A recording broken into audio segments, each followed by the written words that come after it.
With the 6 o'clock news, good morning, I'm Matthew Pantelis. For the best price, quality and same-day service, trust Complete Windscreens. RAA approved, Main North Road, Prospect. The Metro Fire Service have battled a large blaze in George Street at Wingfield overnight. Courtney Henderson from the MFS says the fire broke out at 11:30. 36 firefighters from 9 appliances and a command vehicle arrived to find heavy smoke issuing from the commercial premises.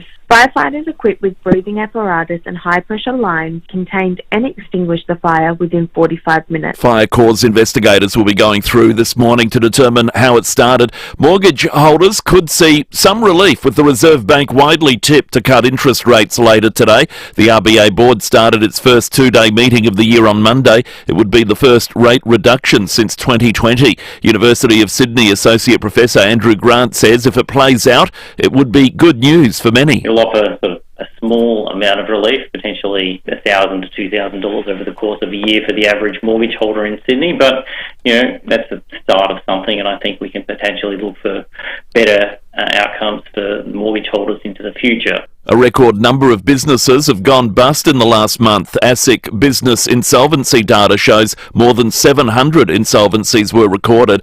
Deputy Opposition Leader Susan Lee says it's the highest January figure on record. January 2025 was the worst January on record for business insolvencies. So it's terrible news as business failures just continue to accelerate under the Albanese government.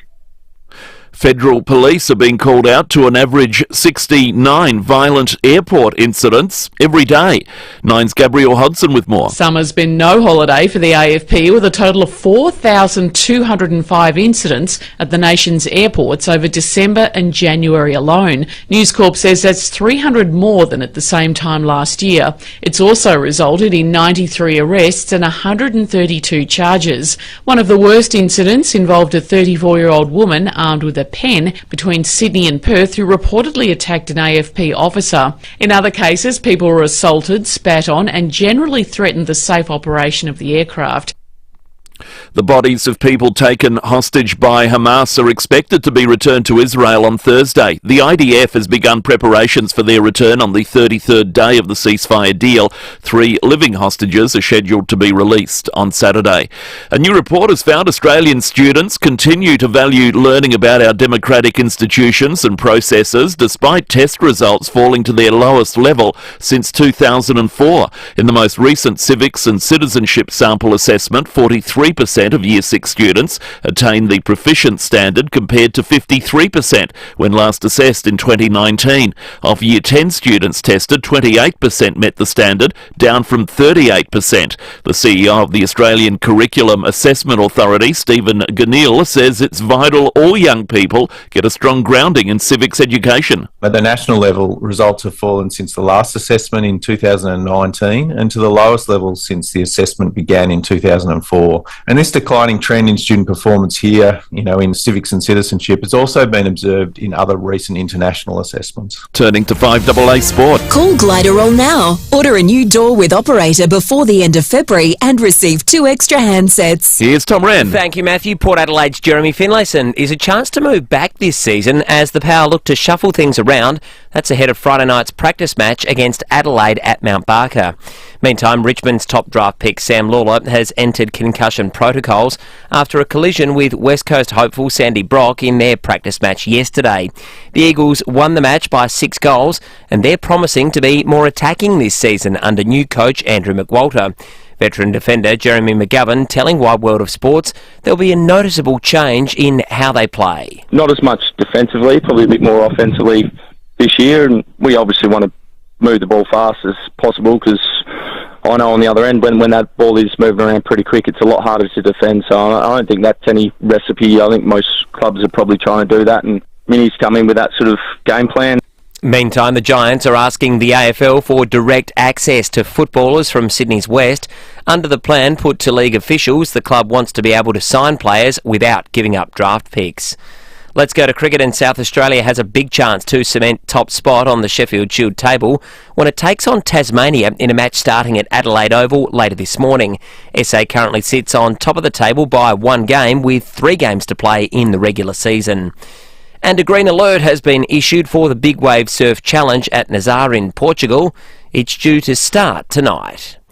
And that's the 5AA Sport. 5AA's forecast. The heat is on. Keep cool with a cool summer aircon service from Automasters. Staying sunny for a few more days. 28 today, 26 tomorrow, 29 Friday, and a warm weekend. Temps around 35. Right now it's 14. 5AA, always Adelaide.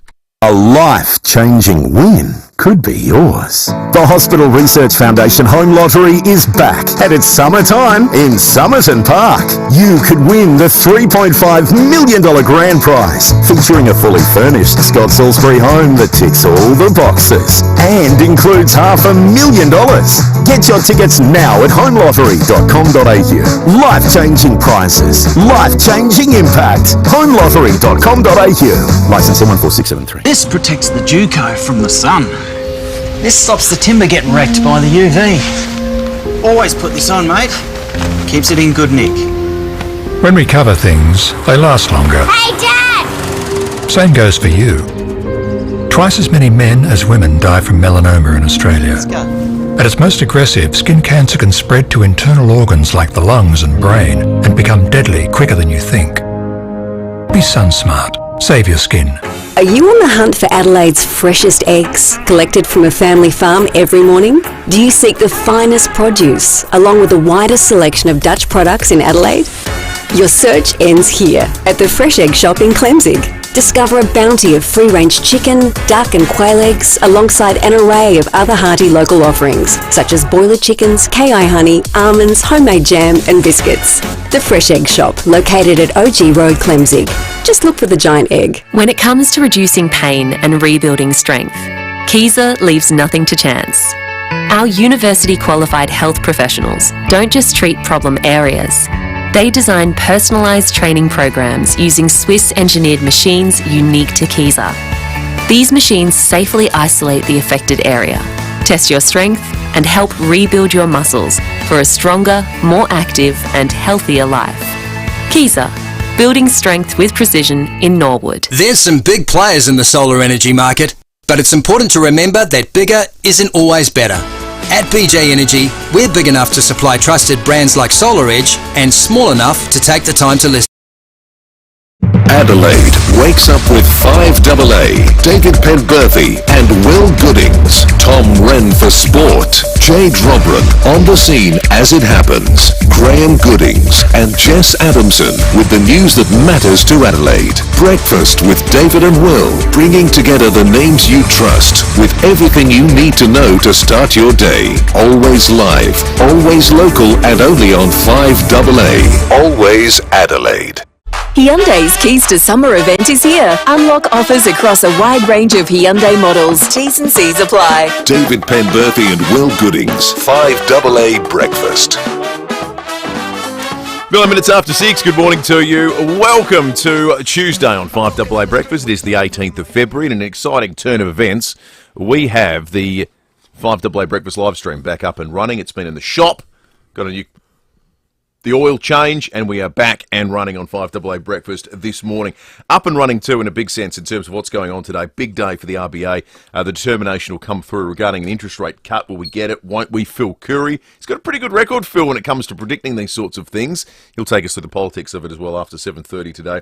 Also coming up on the program, it is Cancer Council Giving Day. This is one of those big days for these organisations that rely on generosity and donations, and what they're getting is a matched dollar-for-dollar donation situation. So everything counts double today, and we're going to have a chat with them after 8 o'clock about what the terrific work they're doing, where that money goes. We've got gluttony tickets to give away, and also this is going to be, I think, a really interesting conversation. We're going to be chatting with Eileen Cullerton, who Jonathan Bakewell, the man charged with the man who was guilty of killing her sister, is going to be released on parole, and she and her family are outraged, as you might well imagine. That's coming up after 8:30. David Penberthy, good morning to you. Good morning, listeners. Good morning, Will. Yeah, you really do look at that case and scratch your head and think there are some people who are just so completely irredeemable, and what they did was so foul in the first place that I don't know why we bother having these circular conversations about why we ever let them out.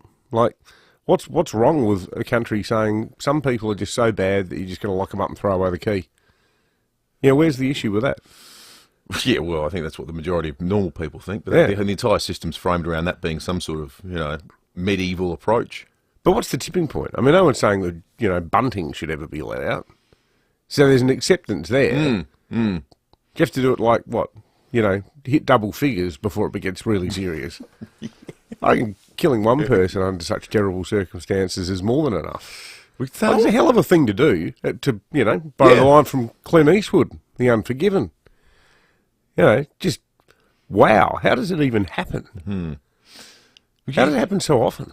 I just always hear Sean Fuster's voice when we have these conversations, talking about, you know, the sorts of concerns there are about applying maximum sentences and so forth. That refrain, well, they have to imagine the worst possible version. And the court likes to give themselves some wiggle room. You don't want to apply the maximum, because what if someone does something worse? Yeah. Well, kind of like, well, let's cross that bridge when we come to it, shall we? I accidentally watched about 4 minutes of the 7:30 report last night. Don't know what I was thinking.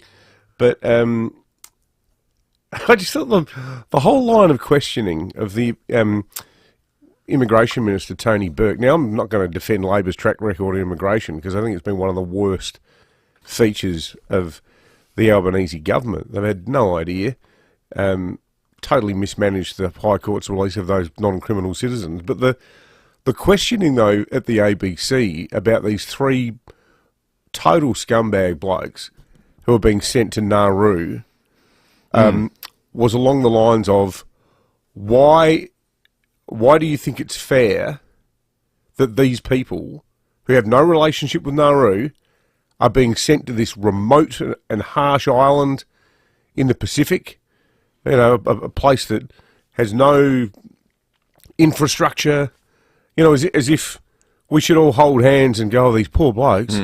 Now, well, one of them's a killer. Yeah. And when they were released, they immediately started breaking the laws again on the streets of Australia, the country that had given them a home, because they haven't got a state. You know, they're from places like, well, you know, African nations, places like Afghanistan, where it can't be, their bona fides can't be established. So they've broken the law under the most heinous way in Australia, and then when they're released, they do it again. And the line of questioning is, isn't this a little bit unfair on them? Like, no, not even the most small L liberal, rusted on ABC tragic would think that's a clever line of questioning, would they? Well, I wouldn't have thought. But then you're constantly surprised about the, what's a nice way of putting it, variety of opinion that exists in the world. Have you seen some of the coverage of the two nurses out of Bankstown, who are apparently the victim of a sinister Zionist plot, who've been baited into saying they were going to kill people at the hospital, who were just having a joke, and we've all had a joke. You know? It's been blown out of proportion. Give them a show at the Fringe. More thigh-slapping comedy. We should never underestimate the human capacity to come up with new ways to think about stuff. So we're going to get a rate cut? I think we are. What's the mechanic of it? Like, what time do we find out? It'll be this afternoon. It's all. I can't think. I don't know offhand, and we used to know because it was all so structured. We did it the same way. First Tuesday of the month. It had come out over the course of the day. Everything was set. Now there's the press conference that happens during the afternoon. The announcement will come out before that.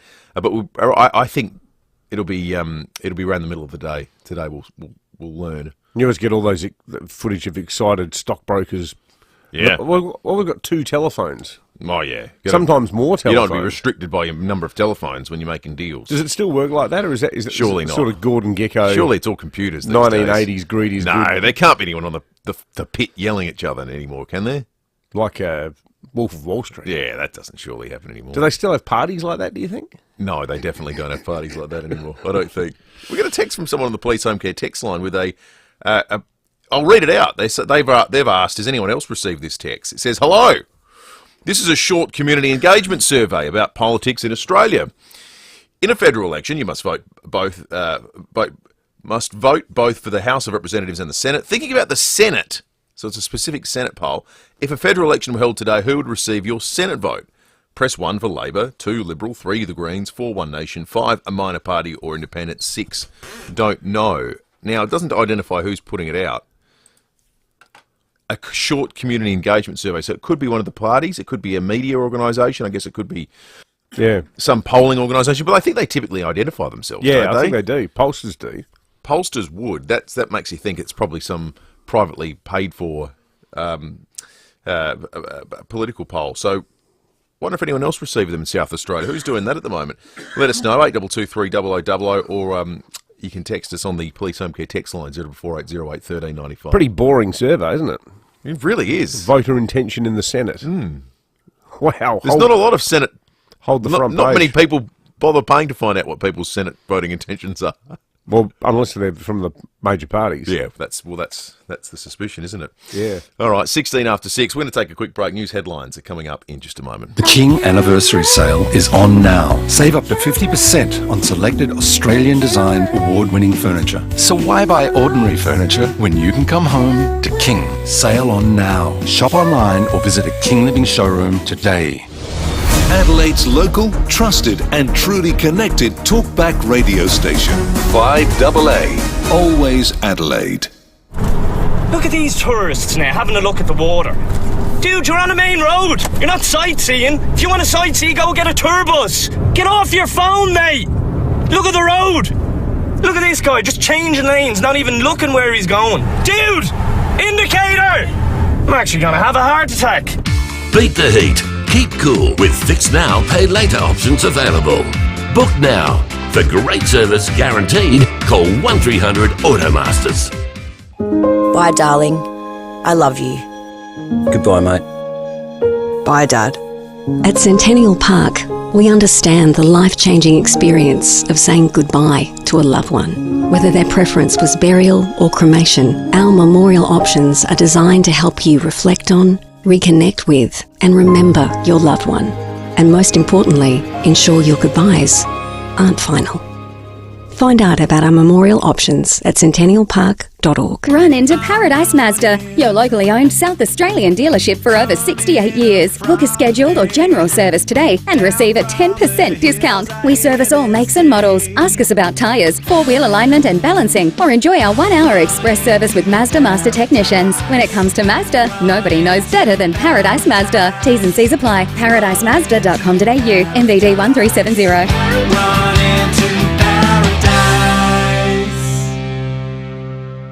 Unlock a world of experiences with Colette and Phil Hoffman Travel. Explore Britain and Ireland, indulge in the flavours of Spain and Portugal, experience the cultural treasures of Japan, or discover Italy on a Colette guided tour. Book now to save up to 10% off worldwide tours and up to 15% off select Europe tours in 2025 and 2026. Offer ends 28th February. Visit pht.com.au.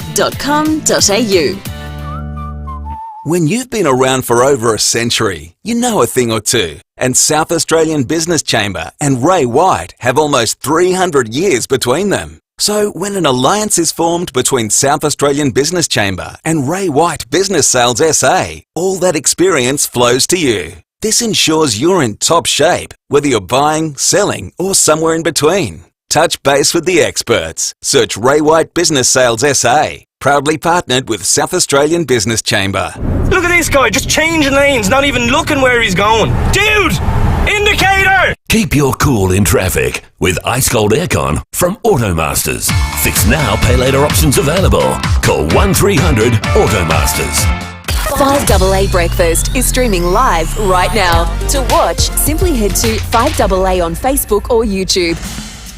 Hyundai's Keys to Summer event is here. Unlock offers across a wide range of Hyundai models. T's and C's apply. David Penberthy and Will Goodings. 5AA Breakfast. 20 after 6. Ben Jordan, our resident stats man, 5AA and Adelaide historian, makes the point on the Police Home Care text on the RBA update happens on their website at 2 p.m. Adelaide time. So 2 p.m. Adelaide you just time. hit refresh. You could sit there pushing. What is it? Like getting Taylor Swift tickets. What was the old-fashioned refresh? F5 or something? F4 or people used to talk about? I don't know. It was one of them. And don't know. Well, people might find out with the excitement of the RBA coming out a little bit later today. Hey, Con's upset. We didn't read his text out yesterday saying that maybe the murderous Saudi regime could pay for the upgrade of the North Adelaide Golf Course, but the Tizer did run it. He sent a little clipping of today's letters to the editor page. Con, it wasn't censorship. We just don't always get to all of them. Con, there's a lot of text, Con. There are so many. There's a lot of but text. I did see yours yesterday, and I was going to read it out at some point, and something else happened. So, all right, apologies. Let's get into the news headlines on this Tuesday, the 18th of February. The AFP have been flat out with airport incidents over the summer, with a total of 4,205 incidents at the nation's airports over December and January alone. That's heaps. 69 a day, according to News Corp. That's 300 more than the same time last year. It's also resulted in 93 arrests and 132 charges. One of the worst incidents involved a 34-year-old woman armed with a pen between Sydney and Perth who reportedly attacked an AFP officer. In other cases, people were assaulted, spat on, and generally threatened the safe operation of the aircraft. I wonder if there's any so many. I wonder if there's any correlation. I did read yesterday that this summer, international travel, and I presume by that measure, by extension, domestic travel, has returned to 99% of the pre-COVID peak. Oh, really? So I wonder if that's unfortunately just a byproduct of lots more people filtering through the system now. You often see people at their worst at airports, don't you? Yeah. Like there's this whole state that they get into where there's so much riding on how important this trip is. There's stress, because there's they've paid cost. for it and they want everything to be perfect. They haven't slept, possibly. Yeah, totally. And they've Probably been drinking. Oh, often. Quite been often drinking. is a contributing factor. Wonder how many of the... I'd like to see the AFP keep separate statistics. Of these 4,205 incidents, how many involve people wearing bintang singlets? Oh, now you're talking.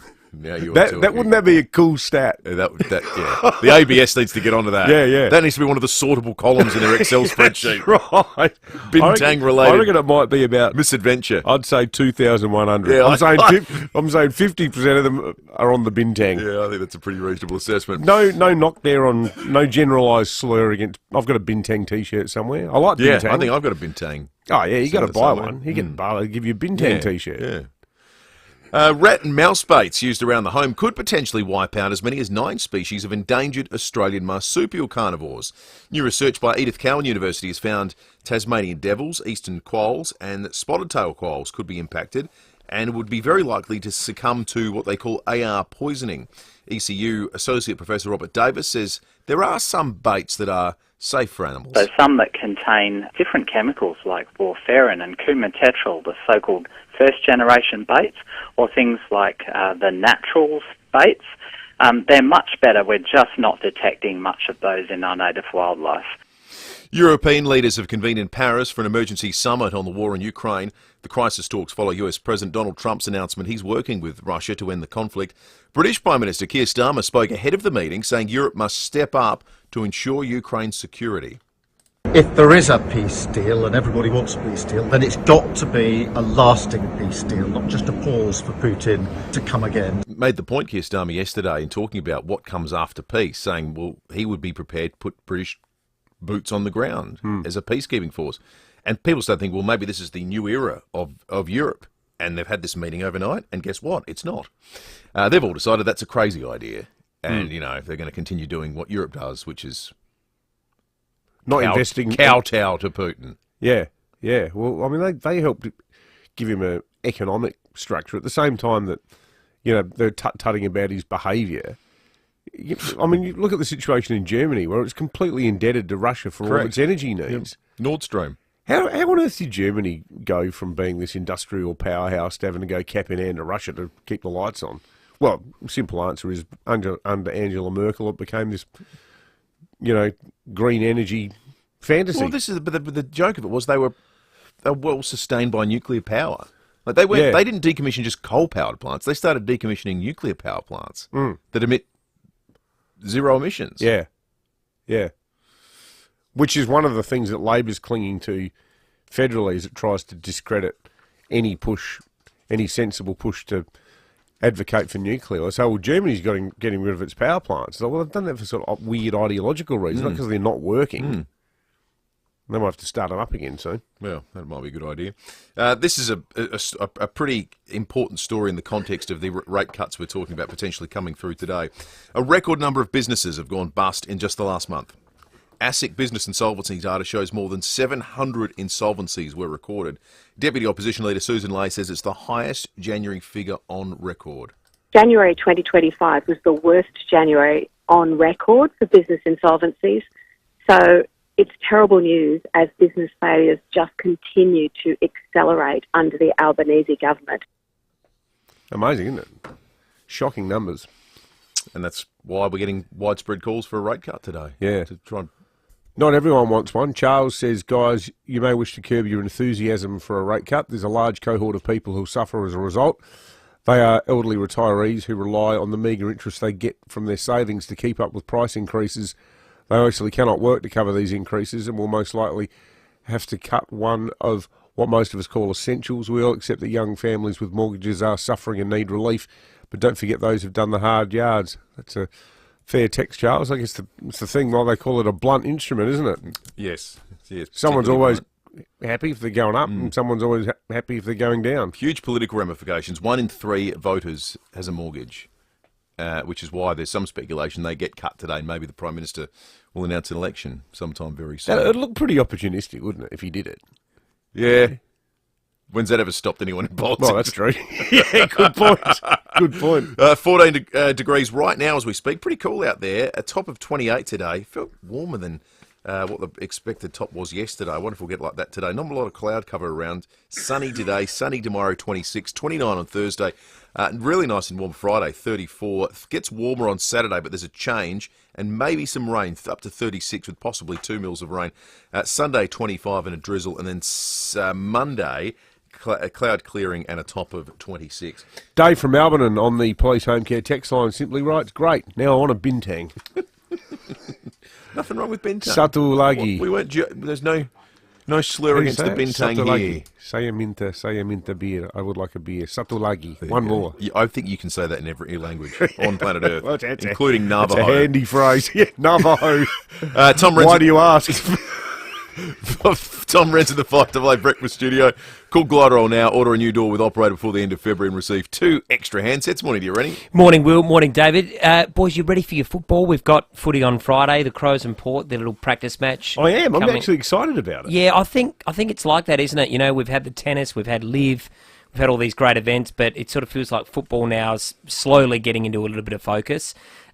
So we've got that match on Friday. Willem Drew was on the sports show last night. He's had some minor foot surgery, but things are going along pretty nicely. Let's have a listen to what he had to say to the boys. Yeah, I had I suppose a few issues last year with it, but was sort of able to manage it, and I suppose during pre-season it probably sort of wasn't getting better, so I just went in, had a little bit of surgery and got it released. So yeah, probably been out for about 3 weeks, but yeah, I trained fully today and starting to feel really good. So pleased with how it's progressing. Which is good to hear. So yesterday we had some practice matches and we saw some players at new clubs. Bailey Smith, for example, at Geelong, which was exciting for him. He did pretty well. Sam Lawler, the number 1 pick, was playing for Richmond, got pushed into a contest, unfortunately concussed. So he looked very good, though, prior to that. And speaking of players that are, playing at new clubs or potentially donning jerseys, what are your thoughts about Kyrie Irving potentially playing for the Boomers, Will? God, no. Well, it's sort of unbelievable. He was born in Melbourne. So for people that go, well, hang on, what's the connection? Cecil Exum was Don Exum's father. Kyrie's father lived here for a brief period of time, and he was born here during that period. So I think he was here for 6 months. Anyway, so he's born in Australia. He's got those links. And in FIVEAA, unlike in FIFA soccer, it's actually really easy to change your nationality and go play for other teams. You see it all the time in the Olympics.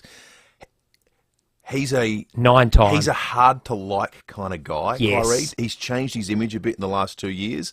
In a basketball sense, he's literally the perfect thing the Boomers need. Who does he play for? He plays for Dallas. Yeah, right. He's the Mavericks. The Mavericks. That's right. The Boomers have got plenty of unselfish, defensive. A lot of length. But they need a shooter. They need someone who can score the ball. Yeah. And Kyrie Irving, that's just what he does, as well as most people on earth. 9-time NBA All-Star, I think. Yeah. Gold medalist in 2016. It had had some star power. 32 at the moment, but they can play well into their 30s. Oh, yeah. Without a doubt. Yeah. I mean, it'd be shorter games. Yeah. It'd be great. I mean, what he says when a microphone gets put in front of his face, I don't know. He doesn't know. I mean, this is a guy who doesn't believe the earth is round. So if that concerns you, maybe you might have an issue with him representing Australia. But age is no issue. Just look at James LeBron. He's 40. I don't know if he's being serious or not. Thank you, Reddy. Thanks, boys.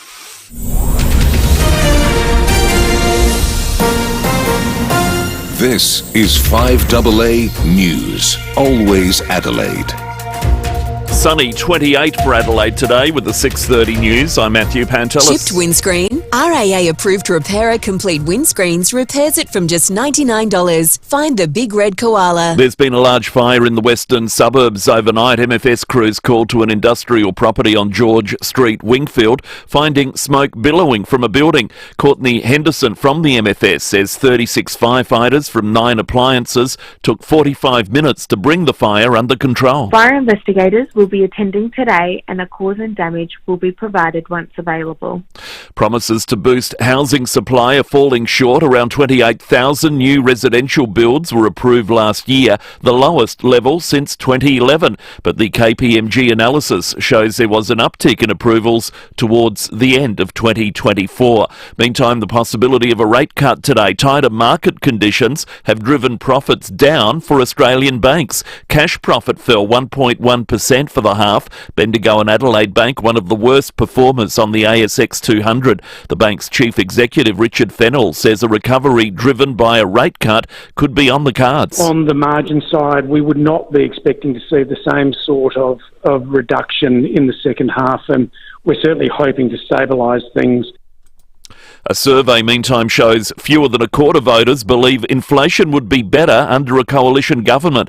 The latest news poll indicates around a third of Australians don't believe the government would make a difference to the rate of inflation. Students' knowledge of civics, citizenship, democracy and voting has fallen to its lowest level in 20 years. More from Nine's Gabrielle Hodson. More than 7 out of 10 high school students have failed civics and citizenship tests through the Australian Curriculum Assessment and Reporting Authority, and it's the worst result since 2004. Just 28% of Year 10s passed, sliding from 38% in the previous round. Students are asked about knowledge of government, rights, legal obligations and elections. South Australia saw some of the lowest scores, with the Education Minister saying the results are worrying and it's important not to raise a generation of passive thinkers. European leaders have convened in Paris for an emergency summit on the war in Ukraine. The crisis talks follow US President Donald Trump's announcement he's working with Russia to end the conflict. British PM Keir Starmer spoke ahead of the meeting, saying Europe must step up to ensure Ukraine's security. If there is a peace deal, and everybody wants a peace deal, then it's got to be a lasting peace deal, not just a pause for Putin to come again. Worshippers are gathered outside a hospital in Rome where Pope Francis is battling a complex respiratory infection. A Vatican spokesperson saying the 88-year-old pontiff has had his treatment changed after being sick for over a week, but says he is in good spirits. Nine correspondent Edward Godfrey saying the Pope has dealt with severe health issues before. It's not his first scare. 2 years ago, the Argentinian-born Pope was admitted to hospital with pneumonia and then again for a hernia. He also had part of one lung removed as a young man due to an infection.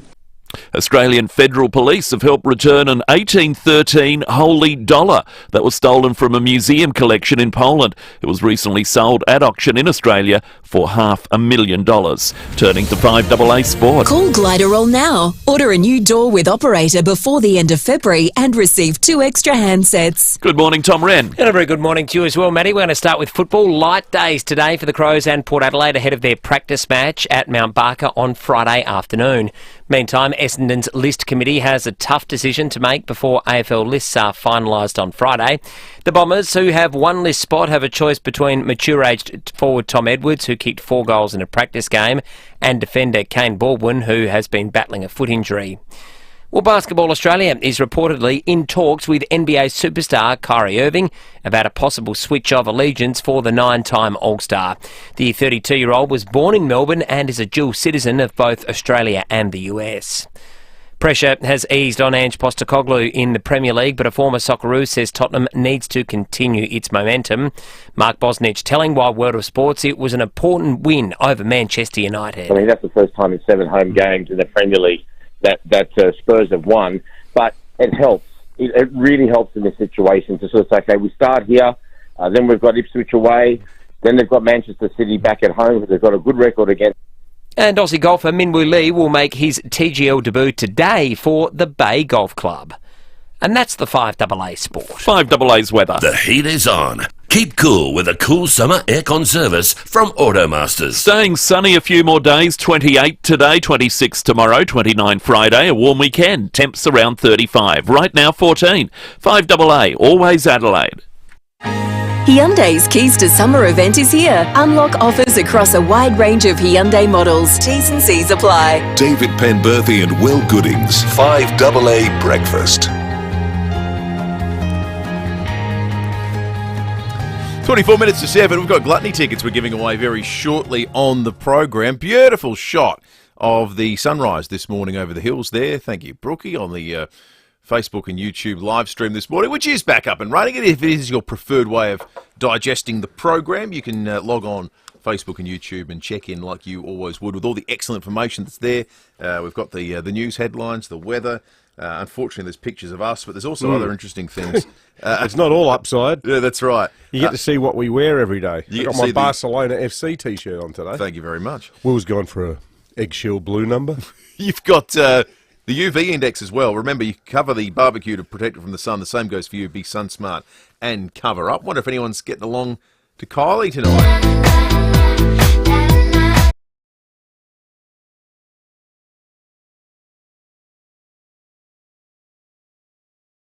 Town spotted at Penfolds, I think, yesterday. Never seen Kylie, but I actually reckon it will be great. She's got a lot of really good songs, Kylie Minogue. I reckon On a Night Like This is one of the great songs. It's an excellent, excellent tune. Have you ever seen her? No, I've never seen her live. But how many times has she been to Adelaide, I wonder? What of our listeners have seen her? I reckon we'd have listeners who've seen her multiple times. Let us know. Early on. Any diehards that have been many times and are getting along again tonight. We'd love to hear from you. I wonder what the smallest venue she ever played in Adelaide was. When she started... Did she ever play small venues? Because she's not like she sort of went from 0 to 100. That's right. Yeah. She wasn't chiseled down was at famous. the Largs Pier That's honing right. her craft. Exactly. I bet. She went straight from Neighbours to Stock Aitken and Waterman. I Should Be So Lucky and the Locomotion. That was all the early stuff. Locomotion was her first hit. But she probably, if she played anywhere in the 80s, I reckon it would probably be like Westfield Marion or something before she did stadium shows. Like I reckon, I wonder where people saw her. If anyone saw her, because I reckon from memory, it was about 1987, maybe 88 when Locomotion came out. But she would have been like, you'd probably got old 7 News footage. Well, I don't know who would have been covering it. Like, maybe Smitho. No, Smitho was always politics. Probably Smitho. Crazed scenes at Marion Shopping Centre today as pop starlet Kylie Minogue... He's versatile. ...flew in from Melbourne. That's how you have to talk on TV, isn't it? That's something. Yeah, something like that. He would have gone from moving, flitted between a John Bannon press conference and Kylie Minogue. Probably. I think Kylie Minogue was exactly. Can you guarantee the ongoing viability of the bank, Mr. Bannon? Yes, of course. Meanwhile, in Marion, we should do a whole show like it's 1987 one day. That'd be fun. I think Lucy wants me to play your favourite song.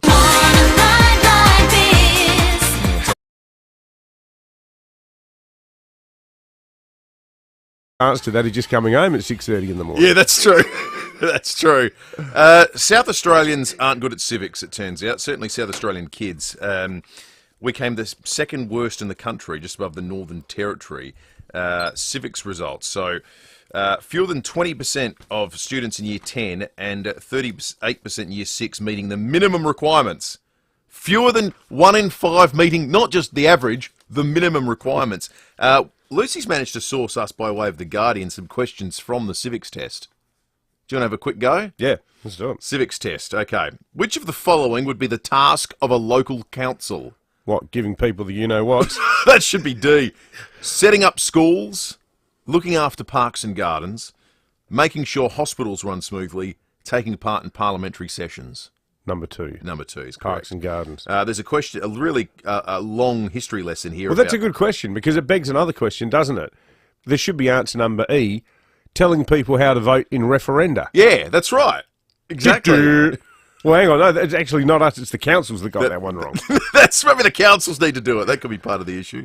There's a long question with a long backstory around protests in Australia, and it poses the question: why are people able to protest in country towns that they visited in this story? Because A, in Australia, all forms of protest are encouraged. B, in Australia, different laws apply in different country towns and cities. In Australia, people have the right to say and do as they please. Or D, in Australia, the people have the right to organise legal forms of protest. These shouldn't really be the trickiest questions on planet Earth. No. What is the main reason that the separation of powers exists in a democracy? To keep traditions, to make the system fair, to make the system fast, to make the system cheap to run. Cheap to run? It's two again, isn't it? It's two B again. In democratic decision-making, how can the views of minority groups best be considered? A, by ensuring that the opinions of their members are made clear to the majority group, by allowing the members to vote more than once. C, by creating a national program called Q&A. By explaining to their members that their opinions are less important than majority, by asking the majority group to ignore their own needs and think only of the needs of others. Like, this isn't algebra. We're not doing trigonometry here, are we? But is there a fundamental problem with doing it as multiple choice? Shouldn't it be discussed in a thematic way? And I'd wonder, is it even being taught? Well, clearly, I can't remember any of my kids coming home saying, we had civics today. The other thing too, who's doing the teaching? Someone's testing it. Because we're failing. Yeah, well, I don't know. I got 4 kids and I pay a reasonable amount of attention to what they do at school. But, yeah. What subject is it part of? Because there's no civics class. Or is it a once a year, hey kids, it's civics day? Well, what do they call it? Given that the local AEU also changed January 26 in their official AEU calendar to read Invasion Day, I do worry about the ideological sort of allegiances of some of the people who might be doing the teaching too. It's pretty clear now why we have sovereign citizens. Yeah, well... Like, I think the idea that you can just hold up your hand and say, I don't recognise your authority, and that passes muster in Australia, makes a lot more sense when you consider 1 in 5 people have no concept of what local government does. Yeah. Not being facetious. Yeah. Kylie. Gavin in Christie's Beach is called. Good morning to you, Gavin. How are you? Good, thanks, mate. Yeah, I've been to every concert in Adelaide that she's been so far. Yeah, I'm going tonight as well. So how many concerts is that, Gavin? I think it would have been about, I reckon it's been 11 or 12, I think she's done here. Wow. That's extraordinary. At least, yeah. Can you remember the first one you went to, Gavin? It was at Memorial Drive. Oh, really? Yeah. I think it was the very first show she put on. It wasn't, it was in the Tennis Centre.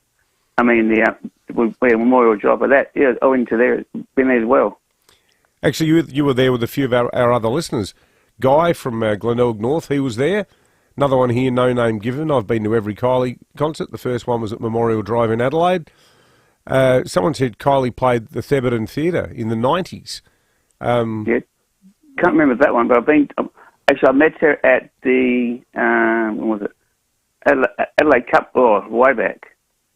Yeah, right. Wow. Yeah, when she was at Memorial Drive, yeah.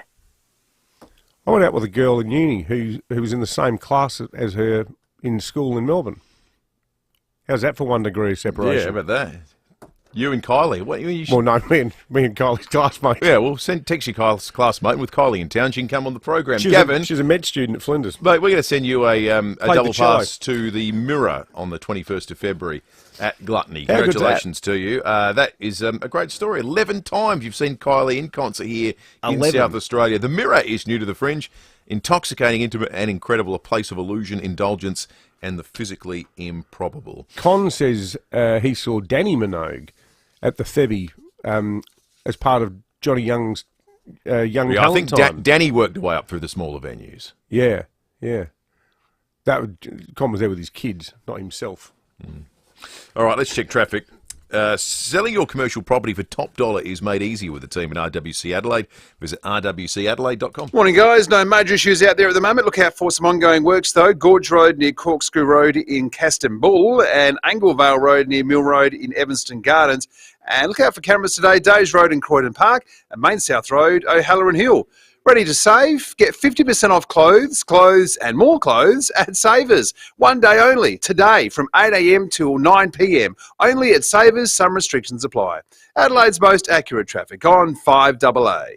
G'day, Alan Gray here. Talking mechanic to mechanic, one of the toughest parts of our job would have to be tracking down the most reliable four-wheel drive parts. At Terrain Tamer, we have Australia's largest range of four-wheel drive parts, all designed, engineered and tested to outperform the original. Hey, righto guys. Talk to one of Terrain Tamer's army of trained parts interpreters who all speak fluent four-wheel drive, or jump online and have over 60,000 parts at your fingertips, delivered anywhere in Australia. Go to terraintamer.com. Aussie kids are active kids, creative kids, sporty kids. Are you a Weet-Bix kid?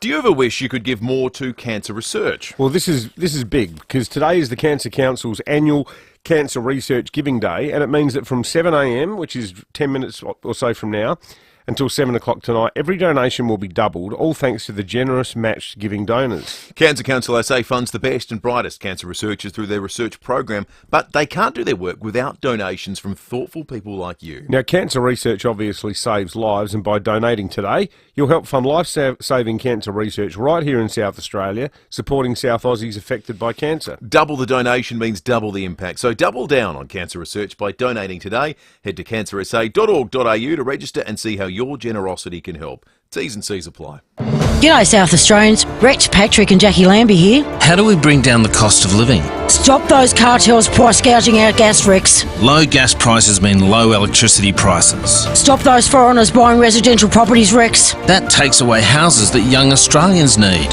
And take on Coles and Woolies, Rex. That'll bring food prices down. And make those first degrees free, Rex. Let's take the debt burden from our students. Vote for the Jackie Lambie Network in the Senate. Spoken and authorised by Jackie Lambie and Rex Patrick, 111 Macquarie Street, Hobart, Tasmania.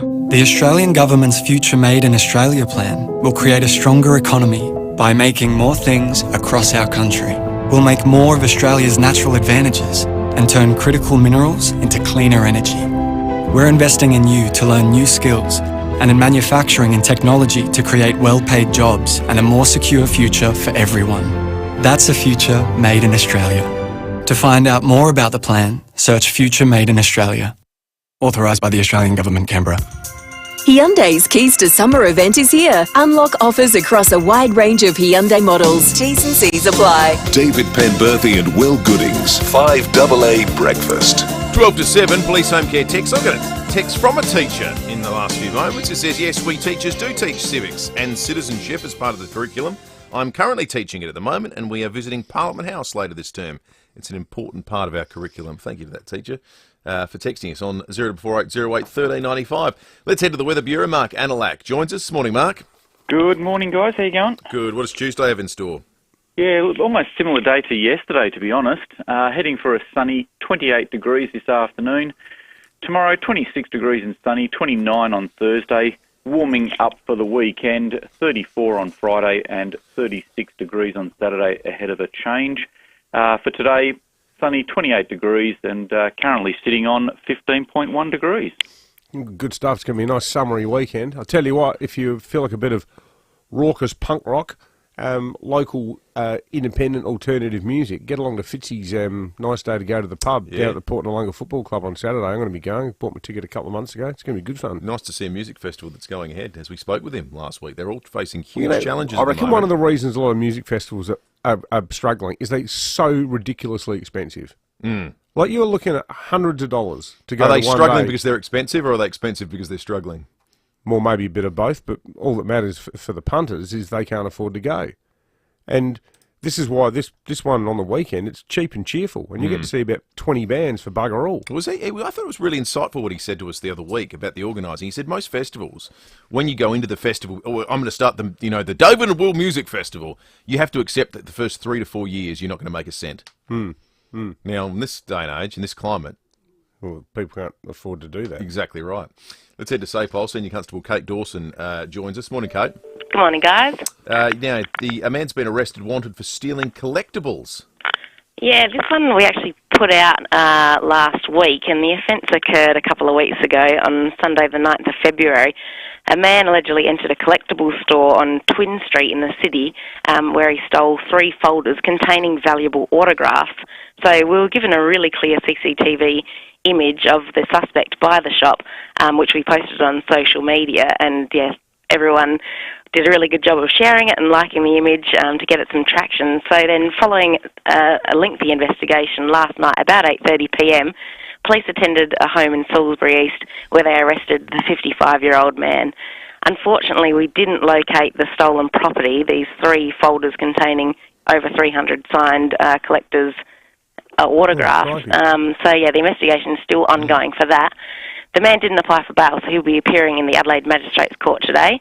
The investigation is still ongoing, and we're just asking anybody with any information or anybody who knows the whereabouts of these 3 largish folders with signed autographs to contact Crime Stoppers on 1-800 333 000. That's the sort of thing probably worth a whole lot of money. I actually know, I'm pretty sure I know the business you're talking about, Kate, because it's just behind us here at 5AA. Yes, yeah, down it here was, where Ray's Records used to be in Twin Street. So yeah, it was sad. a very, a lot of money apparently, and I'm not sure about the values of those type of things, but apparently if you're into it, you know that, it's very, very valuable. And Kate, some drongo in Strathalbyn completely maggoted, been caught for extreme high-range drink driving. Yeah, this is actually the highest reading I've ever heard of, and I've been in the police almost 17 years now. So it occurred about 11 p.m. last night. Police were called to a service station on South Terrace in Strath after witnesses reported a woman asleep behind the wheel of a white Ford Escape with the engine still running.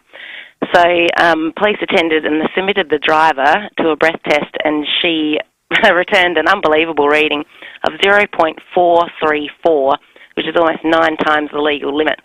So this woman, a 41-year-old from Strath, was reported for drink driving and issued a 12-month immediate loss of licence. Her car's been impounded for 28 days and she'll be summoned to appear in court at a later date. Did you say 9 times the legal limit, Kate? Yeah, I really think at that level, 0.434, you should almost be like in a coma. It's unbelievable. Yeah, as I said, I've never heard of a reading so high. So the limit's 0.05, isn't it? So that is just a staggering differential on that, isn't it? That's probably like it'd be more than a dozen drinks, you'd think, to get there. Who knows? I wouldn't be standing, let alone even, you wouldn't be thinking about driving if you could even think at all. It's just insane. Yeah, wow. Monday night. Extraordinary. Geez, you've never die of boredom in your job, Kate. You mean all sorts, don't you? Senior Constable Kate Dawson from SAPOL. I didn't even think I've ever done that at the Christmas party. I'm just trying to punch in what it would take. So if you That's late 80s houseboat material, that one, Will. Okay, so if you are a female that weighs 65 kilos and over a 6-hour period you have 20 standard drinks, you're 0.434. Yeah, right. So it's 20 standard drinks. Crikey. That's over a 6-hour period. May have been more in less time or whatever it might well have been. Or depending on weight, it might have been more. That's quite remarkable. Incredible. I don't think, unless our listeners can correct me, we have a shortage of bananas yet. I was able to buy a big bunch just yesterday. But there is some concern that we may have shortages on the way very soon. Have a listen to Matt Belize from Redridge Fruits in Queensland. He was on Sunrise just a short time ago talking about how the Queensland floods have impacted production. So, look, they had over a metre of rain in Mareeba, Tully, Innisfail, so it caused all the major roads to shut. So there's a coastal road and there's an inland road, and they're both, bridges are down, so they just couldn't get the trucks through. The farms aren't destroyed, so the roots are waterlogged, so it means production is down a little bit, but there's still going to be plenty of good quality bananas coming through the system now. So you'll see in store from Thursday, the supply pressures start to ease a little. 94% of Australia's banana production comes from that region. Majority of it comes from there, so there's smaller farms in WA and some of the other regions, but the bulk of it comes from North Queensland. Well, 94% from that small area. Bananas are one of the biggest drivers of customer behaviour, and it's why when you see the full-page ads in the Tizer for Coles and Woolworths, and I often used to laugh at them because when we were laying out the paper, you get like a little booklet showing where all the ads were, what shapes they were, and where you could put your stories around them. And you'd get like a huge page 6 ad, and you'd look at the ad when it would land in the computer program, and it would just be a huge picture of a banana or a bunch of bananas. And it would say, bananas, $3.99 a kilo or something. And I'd look at it and I think, imagine being the graphic designer at Coles. Wouldn't that be the most heartbreaking job ever. Drop and drag the large banana photo and just put So the bananas price. are a big driver. I didn't know that. And at the Central Market, when we were at the fruit shop, Steph would always say, go and see what Coco's have got their bananas for, because the price variation on bananas can be so big, and kids can eat so many of them that you can be paying between like $5 and $20 for all of your banana needs for a week. Maybe even more sometimes, depending on how many kids you got. So it's an expensive proposition buying bananas. So you always made sure that you weren't the highest priced banana vendor in the market. And if you wanted to get more customers with the shouting, because you do the sort of sideshow style thing, Steph would go, we're going to drop bananas by a buck. We'll get them down to, I don't know, $2.50 a kilo. Yeah, you're lost and he'd leader. go to the corner. So he'd go to the corner. Okay, folks, bananas, $2.50. $2.50 a kilo on bananas here. And people would just turn around and come towards you. And there was one guy who was famous. I think he worked at Seven Brothers, he was a Greek guy, and his English was hilarious. He'd go, oh, bananas, bananas. He'd just sing all these banana songs all the time. But he was like the banana magnet. People would go down to him knowing that, oh, yeah, we'll just check his bananas first. I wonder if anyone's spotted a shortage out there at the moment. Didn't want to check his tomatoes.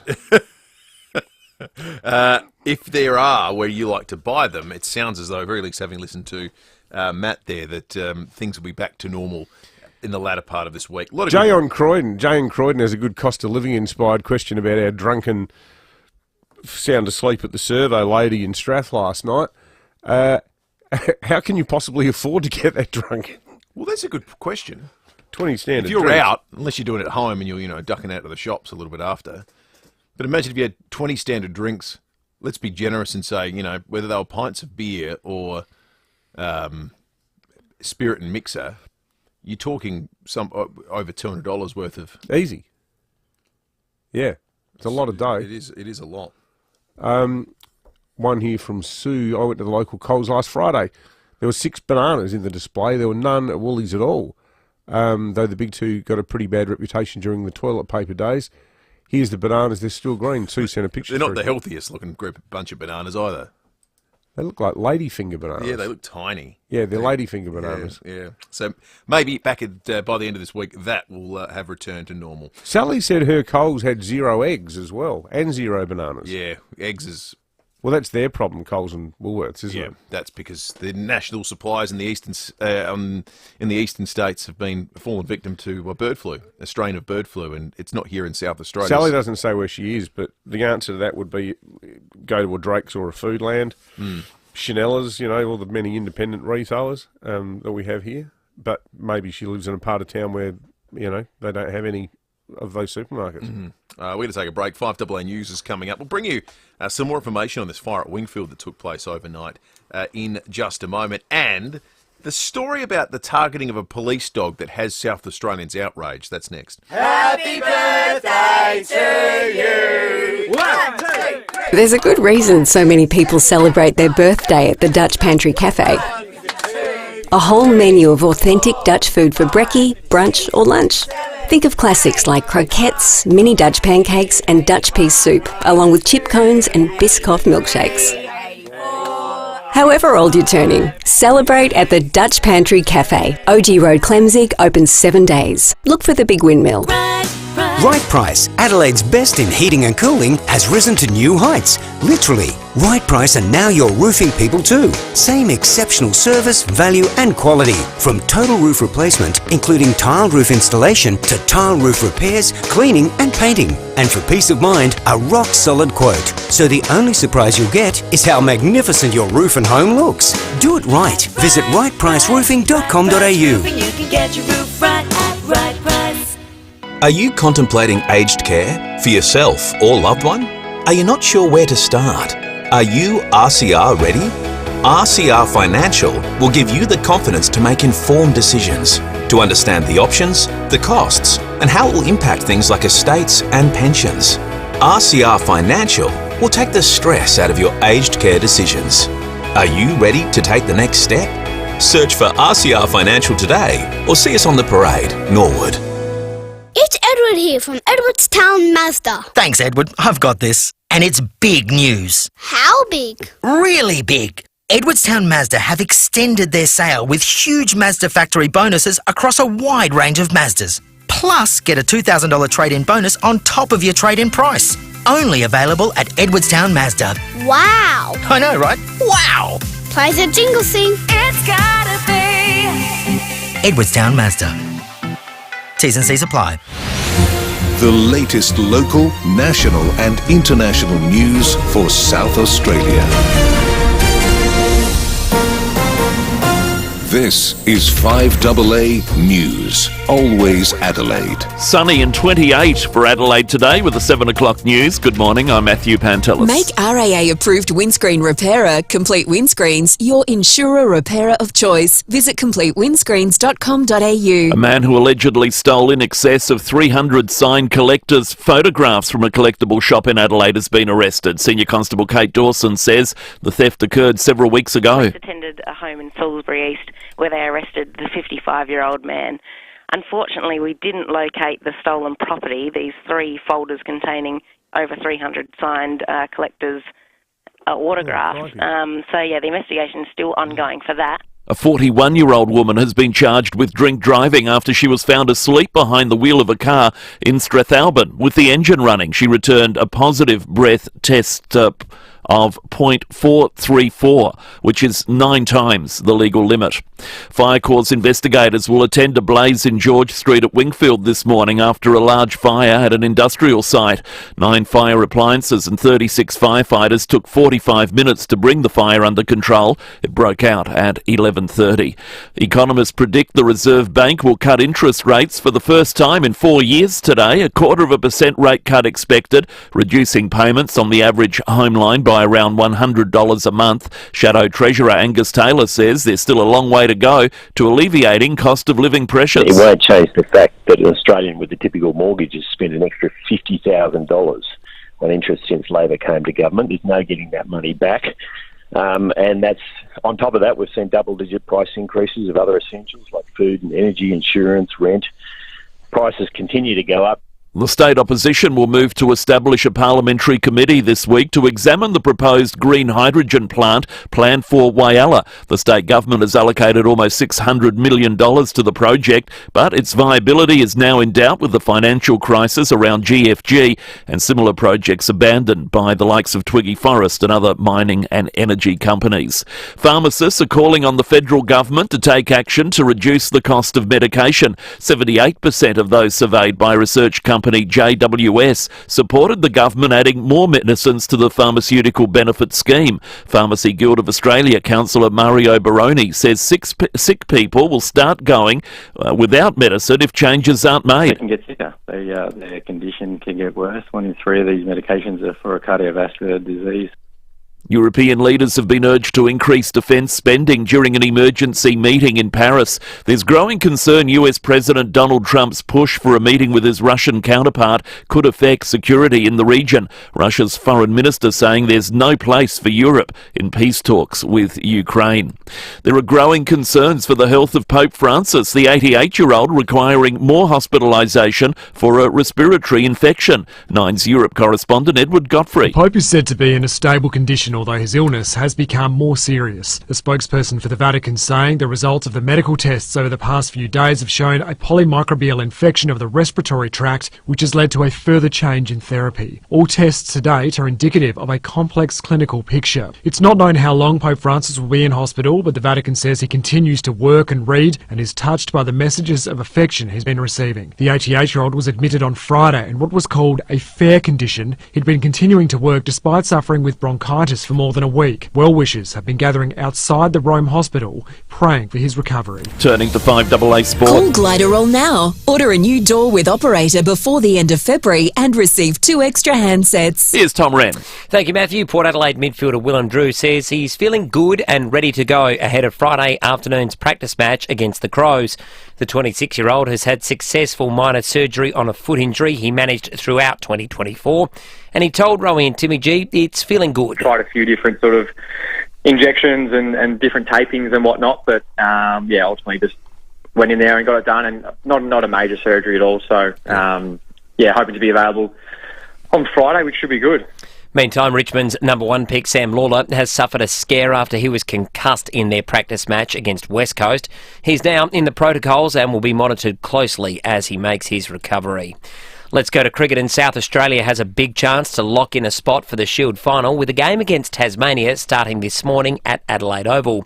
SA currently holds a 7-point lead over the second-placed Victoria, who take on New South Wales in another match starting this morning. To soccer, Macarthur FC has lost its captain, Valare Germain, at a crucial stage of the season. He's walked out on the Bulls and the A-League, citing the standard of officiating in Australia.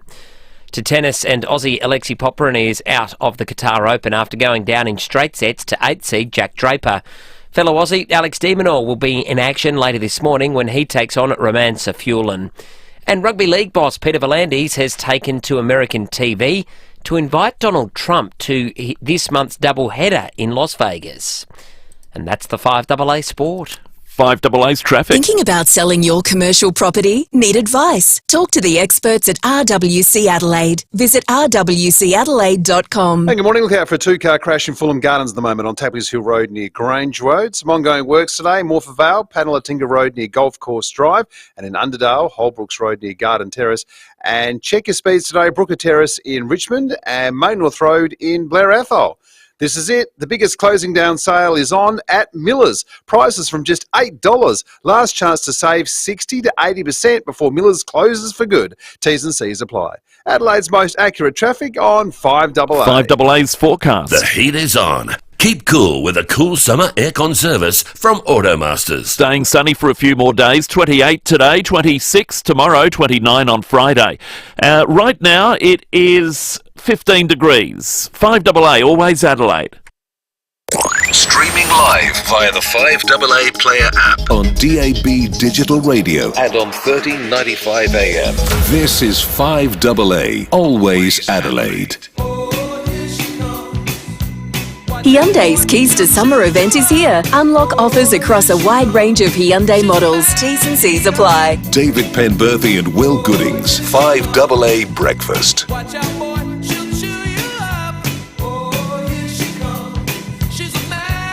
7:08, clear skies over Adelaide at the moment, at least as we look on the iPhone on a stick. Back up and running this morning, Facebook and YouTube live stream towards the hills. Top of 28, pretty clear. Beautiful weather. 14 this morning, it was Just nice. stunning weather at the moment. Just last night, Yeah, I it's was in a sitting real the sweet backyard. spot. There was no wind. It was just, there was a kookaburra in the trees. It was just fantastic. Very, very nice.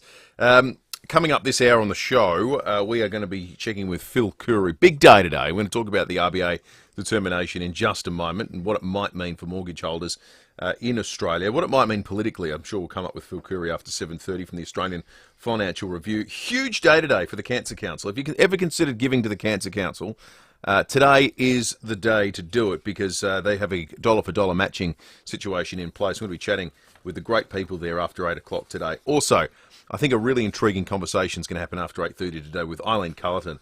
Jonathan Bakewell, the person who murdered her sister, is being released on parole.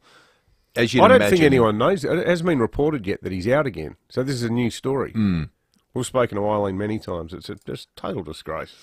Her family, as you might imagine, are outraged. So she's going to be joining us very shortly. There's another story that we've been following closely this morning. Matt Pantelis has done a lot of reporting on this in 5AA News. A fire at 14 George Street, Wingfield. Stack of appliances there, as you've heard in 5AA News. April Cretan is also there for 9 News in Adelaide. April, good morning to you. Good morning. How are you? We're well, April. So just describe the scene for us. What's on the site and what does it look like now? Look, honestly, from the front, it doesn't look too bad. There's a little bit of fire damage. It does look like it's a panel beater. There are some cars that we can see, and the street isn't blocked off. People can still get through to other businesses. It was about 11:30 last night. There were reports of heavy smoke. 36 firefighters were able to battle the blaze. It took them around 45 minutes. So there might be extensive damage within the premises that we just can't see, but no injuries have been reported, and Fire Tech should be here soon to investigate the cause. All right, thank you for that, April. Keep an eye on that one over the course of the day and get a better sense of what has gone on there. The other thing we're keeping an eye on today is the Reserve Bank's decision regarding interest rates. Will we see the first cut since November 2020? Would you remember what rates were? November 2020. no, So it's I don't. COVID. I It was a don't. bit unique. 0.1%. Oh, wow. 0.1%. That's where Well, we're in. Clearly a product of the That's times right. and totally unsustainable. I mean, we've got to remember there was great fear that this could go on for years. There could be mass job losses and so forth. And thankfully, it wasn't quite as bad as it was predicted at the time, which is sort of why we're in this hyperinflationary event globally that we've been in subsequently. Anyway, we're now at 4.35%. Huge increase over what is a relatively short space of time. Here's the Treasurer, Jim Chalmers, talking about the potential rate cut that's coming today. Oh, I do. Australians are under pressure. That is still the case, even though we have made very substantial progress together on inflation and now sustained progress on inflation. We know that Australians are still doing it tough, and that's why the cost of living is the Albanese government's primary focus. But when it comes to inflation, even just last week, a couple of the major bank economists released new forecasts for inflation. They lowered them substantially. So we have made that very significant progress together as Australians when it comes to inflation. We have been delivering lower inflation, higher wages and low unemployment, but we know that the job's not done and people are still under the pump. The market's pretty convinced we're going to get a rate cut. As we spoke to Susan Stone yesterday, there are some economists, though, that are of a view that maybe it's premature. Has enough work been done in trying to curb inflation, especially sticky services inflation and that trim mean, which isn't yet back in the target band. That said, as Stephen Koukoulas has repeatedly said, there's no talk about the trim mean in the Reserve Bank's charter. What is the trim mean? The trim mean is the one that excludes the volatile items. So the RBA likes to use it so they don't have to look at things like... like bananas. No, well, not bananas per se, but things that are arbitrarily lowered, like energy costs at the moment. So if you they're artificially lowered. If you get a check from the government saying... That's right. Yeah, here's a bit of Have we money won back. the battle against inflation, or is it just a short-term measure to try and ease cost of living? Now, he said repeatedly, well, that's not the RBA's job. If it's back to 2 to 3%, they've achieved what they need to. They're set out to. So Stephen Koukoulas, who's the managing director of Market Economics, is saying there should be a rate cut today. He said previously it's overdue. Former economic advisor to Prime Minister Julia Gillard. Here's what he's had to say on his social media ahead of today's decision. The Reserve Bank will be releasing their updated forecasts, which will be incorporated into the quarterly statement of monetary policy, and it'll be within those forecasts that are the reasons for the interest rate cut that they will deliver. Now, at this stage, probably only a 25 basis point rate cut. They will probably also signal a cautious approach to future interest rate moves, but I think we're in for the period where we're going to be seeing a series of rate cuts in consecutive meetings. The economy is soggy, inflation is low, and well, that's why you cut interest rates. They're currently at an oppressive level, so you need to move them back towards neutral to get a neutral result for the economy. So 25 basis points.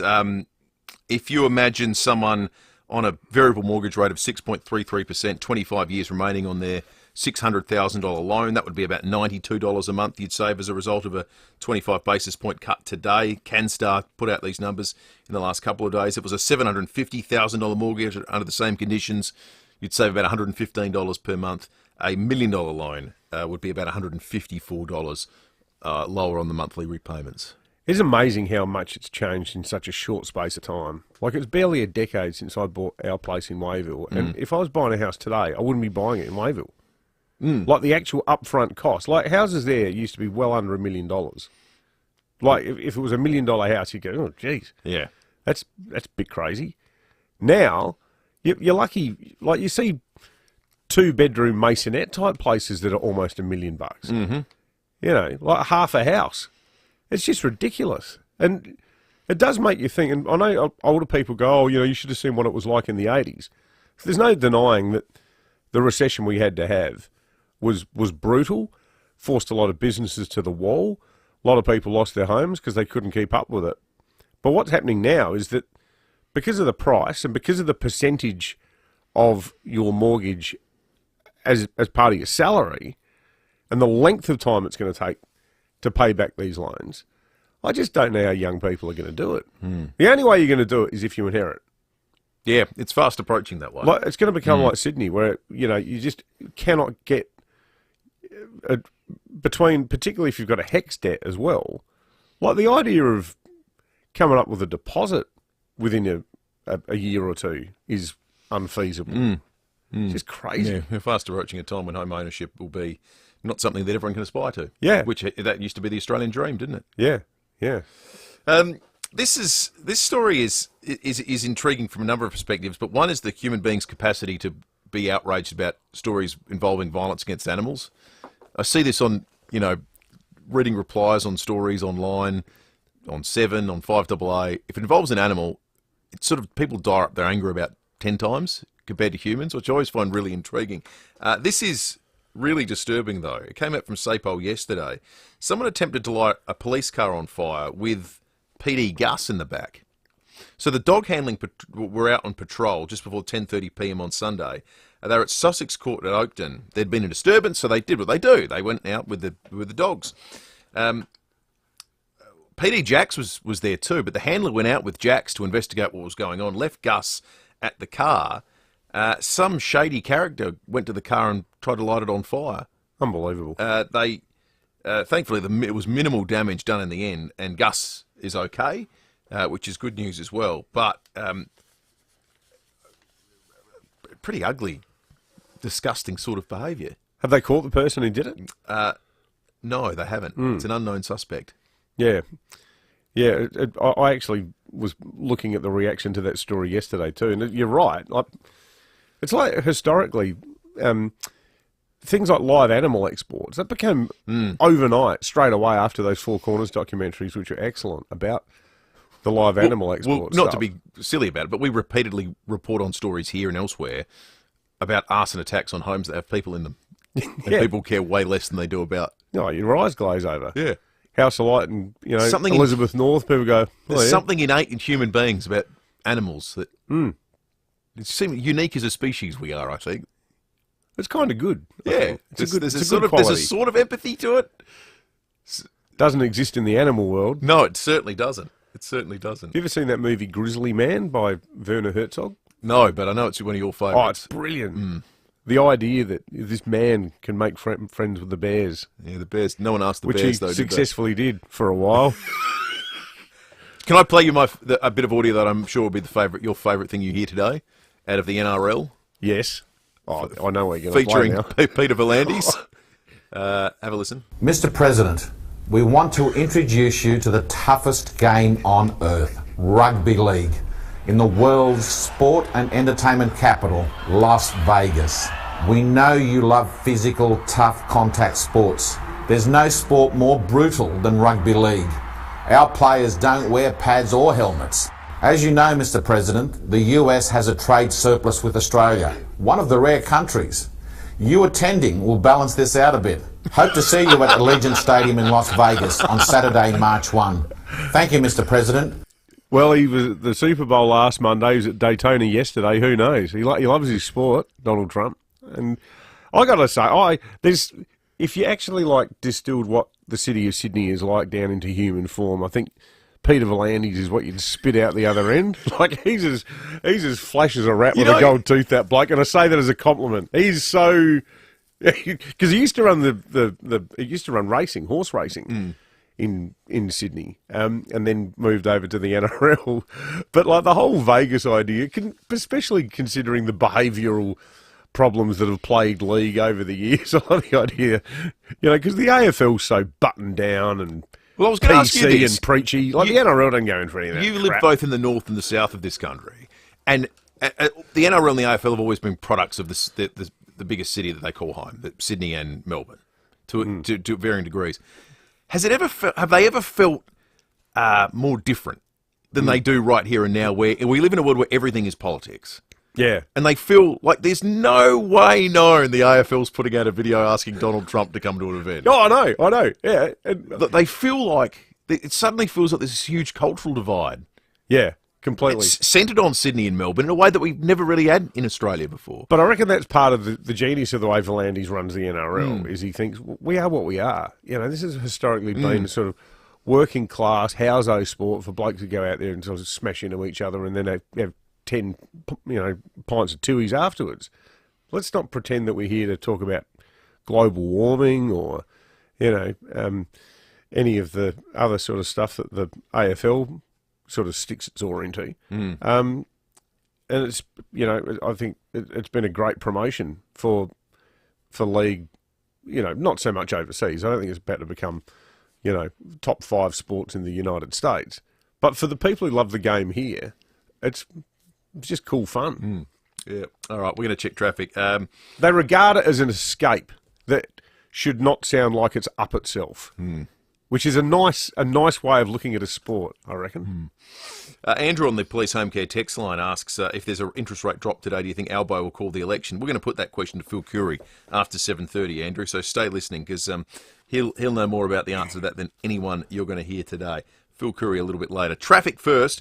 Keys of Physiotherapy, Rehabilitation and Strength Training. Build strength with precision at Keys and All. Yeah, we'll watch out for a crash at the moment in Fulham Gardens. That's on Tapley's Hill Road near Grange Road. Got a 3-car crash in Edwardstown to look out for on South Road at Dunallen Road, affecting northbound. And in Golden Grove, a large deceased kangaroo in the middle of the Golden Way causing some issues. That's as you head up the hill there just before the 80 zone. Cameras today, Chandler's Hill Road at Halloran Hill and Days Road, Ferryden Park. Yes, Adelaide Central Market is open today. Find the best of SA, great specials and all your favourite goodies all under the one roof. AdelaideCentralMarket.com. Adelaide's most accurate traffic on 5AA. 5AA Mornings with Graham Goodings. Whatever you think of Elon Musk and his Doge Department of Government Expenditure, he's certainly trimming the fat from US bureaucracy. It's unlikely, if not impossible, to appoint someone to do the same in Australia, but if you look at our public service fat cats, something has to be done. We have the highest paid senior bureaucrats on the planet. Graham Goodings. We have 100 public servants earning more than federal cabinet ministers. Weekday mornings from 9 on 5AA. Always Adelaide. I'm high! The Excelsior Hotel has always felt like home, and right now, you can tuck into a schnitty and a pint for just $22 in the front bar. Not bad, hey? That's a schnitty and a pint for just $22, only in the front bar. Make sure you check out their $20 jugs of the month too, plus live acoustic music every Saturday and Sunday from 5 till 8 p.m. The Excelsior Hotel. Feels like home, but better. You just know it's a Barreau Hotel. Doing day-to-day things online has made our lives easier. Paying bills, shopping, banking. It all makes perfect sense to do online. But what doesn't make sense is doing your will online. It's fraught with potential problems and can leave a mess behind. From the simplest to the most complex wills and estate plans, Donlan Lawyers can answer your questions and help carry out your final wishes properly. For wills and estate planning, visit donlanlawyers.com, Hindmarsh Square, Adelaide, and Ocean Street, Victor Harbour. Now, some might think that police home care is home care designed for retired police. Well, it's not. It's home care for everyone. One thing is certain, police home care is all about protecting your independence at home and always on your terms. As a trusted and approved My Aged Care provider, Police Home Care has more than 30 years' experience in aged and disability care. And because they understand everyone has different needs and priorities, their home caregiving services can be adjusted to what works for you. And that can be anything from helping you prep meals to general housework, gardening, a trip to the shops or doctor's appointments. And as you'd expect, every carer at Police Home Care is held to the highest standards. As a registered NDIS provider, you're always in good hands with Police Home Care. Visit policehomecare.com.au for more information. The most frustrating thing about having your car repaired after a collision can be the wait. Sometimes months. At FIVEAA Panel Services, the wait is one thing you won't have to worry about. We've expanded our workshop and our highly skilled team. It means we're better equipped to deliver an outstanding outcome for you and your car. RAA and MTA approved, FIVEAA Panel Services work with most insurance companies. So ask for FIVEAA Panel Services and get back on the road sooner. Hi, Brett Ebbett here for Mawson Lakes Mazda. We've been doing deals on a huge range of 2024 plate Mazdas, and we've just received truckloads more of them, all priced to clear. These drive-away deals on new Mazdas include free 12 months rego, free stamp duty, and accessory packs worth $500. Yep, absolutely free. All exclusive to Mawson Lakes Mazda. No gimmicks, just great deals. Mawson Lakes Mazda, Salisbury Highway, T's and C's apply.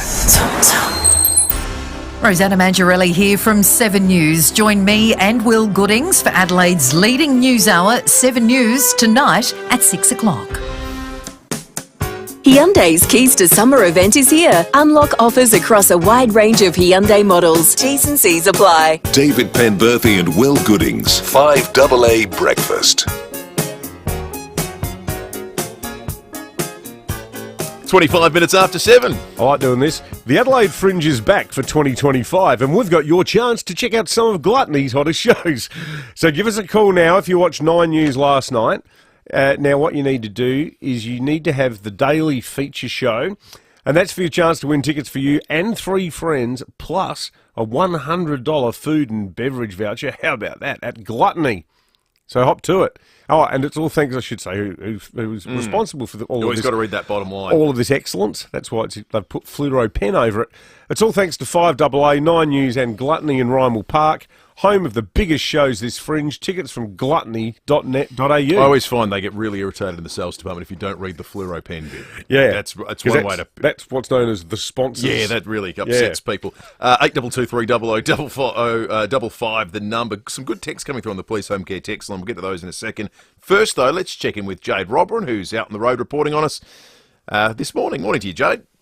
Good morning, guys. I'm out and about celebrating what is a very significant medical miracle that we're celebrating in SA this week. And many of our listeners would remember this. It's been 60 years since Australia's first successful kidney transplant was performed right here in SA at the Queen Elizabeth Hospital. Now, the landmark surgery, it was performed on the 21st of February in 1965.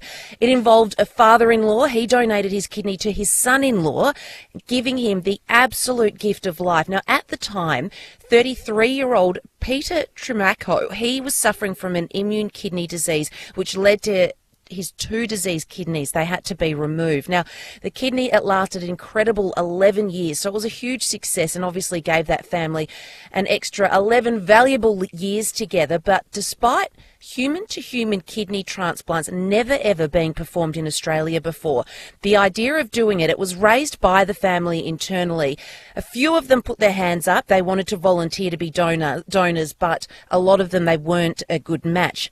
But his father-in-law, 56-year-old Dominic Centofanti, he turned out to be the suitable match. So the surgery, it was led by Surgeon Peter Knight and Renal Unit Director at the time, Professor Jim Lawrence. It was a marathon double operation. It took most of the day, and with the help of immune suppression drugs to stop his body from rejecting the organ, the surgery, it was a success, which... as I read that today, people go, yeah, cool, that's what happens. And we've had many, many successful surgeries. In fact, we've had 3,400 kidney transplants, including 1,000 successful surgeries done alone just last year. But at the time, this was a medical miracle. It was absolutely amazing. Now, it allowed Mr. Trimaco to return to full-time work, see his family grow up.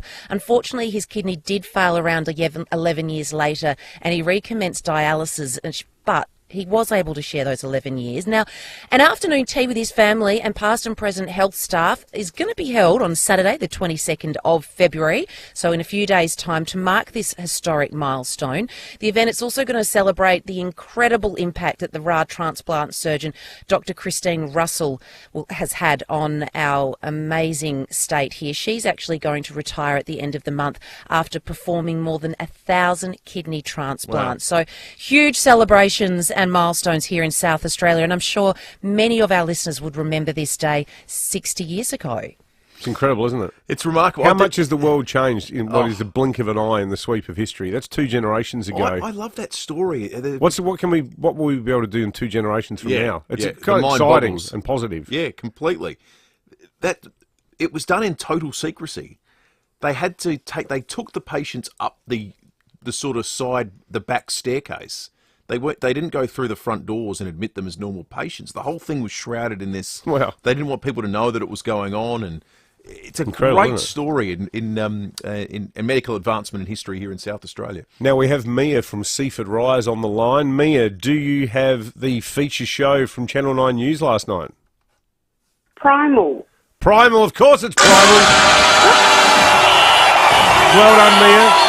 You and 3 friends are off to Gluttony with your $100 food and beverage voucher. All thanks to 5AA, 9 News and Gluttony in Rymel Park, home of the biggest shows this Fringe. Tickets from gluttony.net.au. Good on you, Mia. All right, we're off to 5AA News. Phil Curry in Canberra coming up next.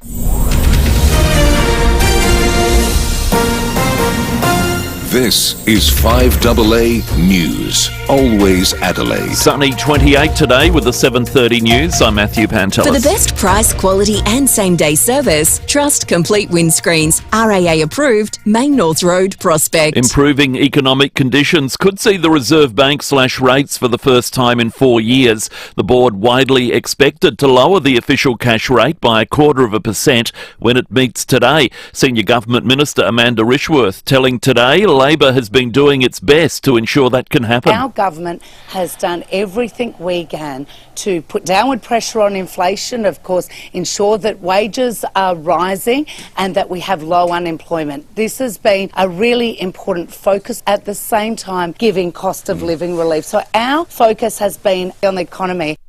A 41-year-old woman has recorded one of the highest breath test readings in South Australia. Senior Constable Kate Dawson says police were called at 11 p.m. after the woman fell asleep in her car at a Strathalbyn service station. Police attended and submitted the driver to a breath test, and she returned an unbelievable reading of 0.434, which is almost 9 times the legal limit. She's been charged with drink driving, issued an immediate loss of licence, her car impounded. She'll be summoned to attend court. A 55-year-old man arrested over the theft of 3 autograph books of signed photographs, the collector's items allegedly stolen from an Adelaide store earlier in the month. The books have not been recovered. And a lucky escape for police dog Gus. The dog was in a police car that was set alight in Oakden on Sunday night, while another dog and an officer were investigating a disturbance. The officers managed to extinguish the blaze rapidly and get the dog out. Fire Corps investigators will attend a blaze in George Street at Wingfield this morning after a large fire at an industrial site. 9 fire appliances, 36 firefighters, taking 45 minutes to bring it under control. April Cretan from 9 News says it broke out at 11:30. There's a little bit of fire damage. It does look like it's a panel beater. There are some cars that we can see, and the street isn't blocked off. People can still get through to other businesses. Businesses are increasingly hiring overseas talent to plug skill gaps. The Australian HR Institute's quarterly report shows 60% of employers plan to recruit from abroad in 2025. Chief Executive Sarah McCann Bartlett says fewer businesses are looking for staff overseas compared with last year. This time last year, it was around 70% of employers saying they were going to hire staff, but that's dropped down to almost 60%. Freight companies are playing catch-up after floods cut roads in North Queensland. Bananas are in short supply at supermarkets as a result. Farmer Martin Buchanan telling Today it shouldn't be long before the fruit is back on the shelves. There haven't been major losses in the crops. I don't think it'd be 5% overall. It's transport companies have got to play catch-up at the moment, and they're all working hard, and they are getting there week by week, and it should be back to normal in 2 or 3 weeks. And Kylie Minogue's world tour continues in Adelaide tonight. She'll perform at the Entertainment Centre after kicking it off in Perth on the weekend. The tour wraps up in Mexico in August. Turning to 5AA Sport. Call Gliderol now. Order a new door with operator before the end of February and receive 2 extra handsets. Got your tickets, Tom Wren? Ready to go. Can't wait. I think Mel Usher will be right there with me as well. She loves a bit of Kylie Minogue. Let's start with football. Port Adelaide is toying with the idea of putting Jeremy Finlayson down back. That's for Friday night's practice match against Adelaide, which is being played at Mount Barker. The Power are already without injured duo Brandon Zerk-Thatcher and Asafa Ratikalia, while Dan Houston has been traded to Collingwood. The Sydney Swans, meantime, have officially launched their season with the club's Guernsey presentation night. 7 players were presented with their first Guernseys 17 days out from their opening match against Hawthorn. And the Swans have done their best to put their disastrous grand final performance in the rearview mirror, with the Swans launching their season. Under new coach Dean Cox, the club spent more than 7 hours reviewing that game against Brisbane to begin their pre-season. Speaking at the launch, Cox says they're ready to play the Hawks. We cannot lose sight of the football this group can play at their best. 2024 is in the rearview mirror. We learn and intend to grow as all 18 teams step up to the starting line equal. Rugby League boss Peter V'landys has taken to American TV to invite Donald Trump to this month's doubleheader in Las Vegas. More than 35,000 tickets have been sold for the games at Allegiant Stadium. V'landys appearing on Fox News asking the President to join him. Good morning, Mr. President. I know you watch Fox and Friends, which is a great program, extremely fair and balanced. Mr. President, we want to introduce you to the toughest game on earth, Rugby League. I think he was busy driving his NASCAR at the time, and the dates for the Australian PGA Championship have been locked in.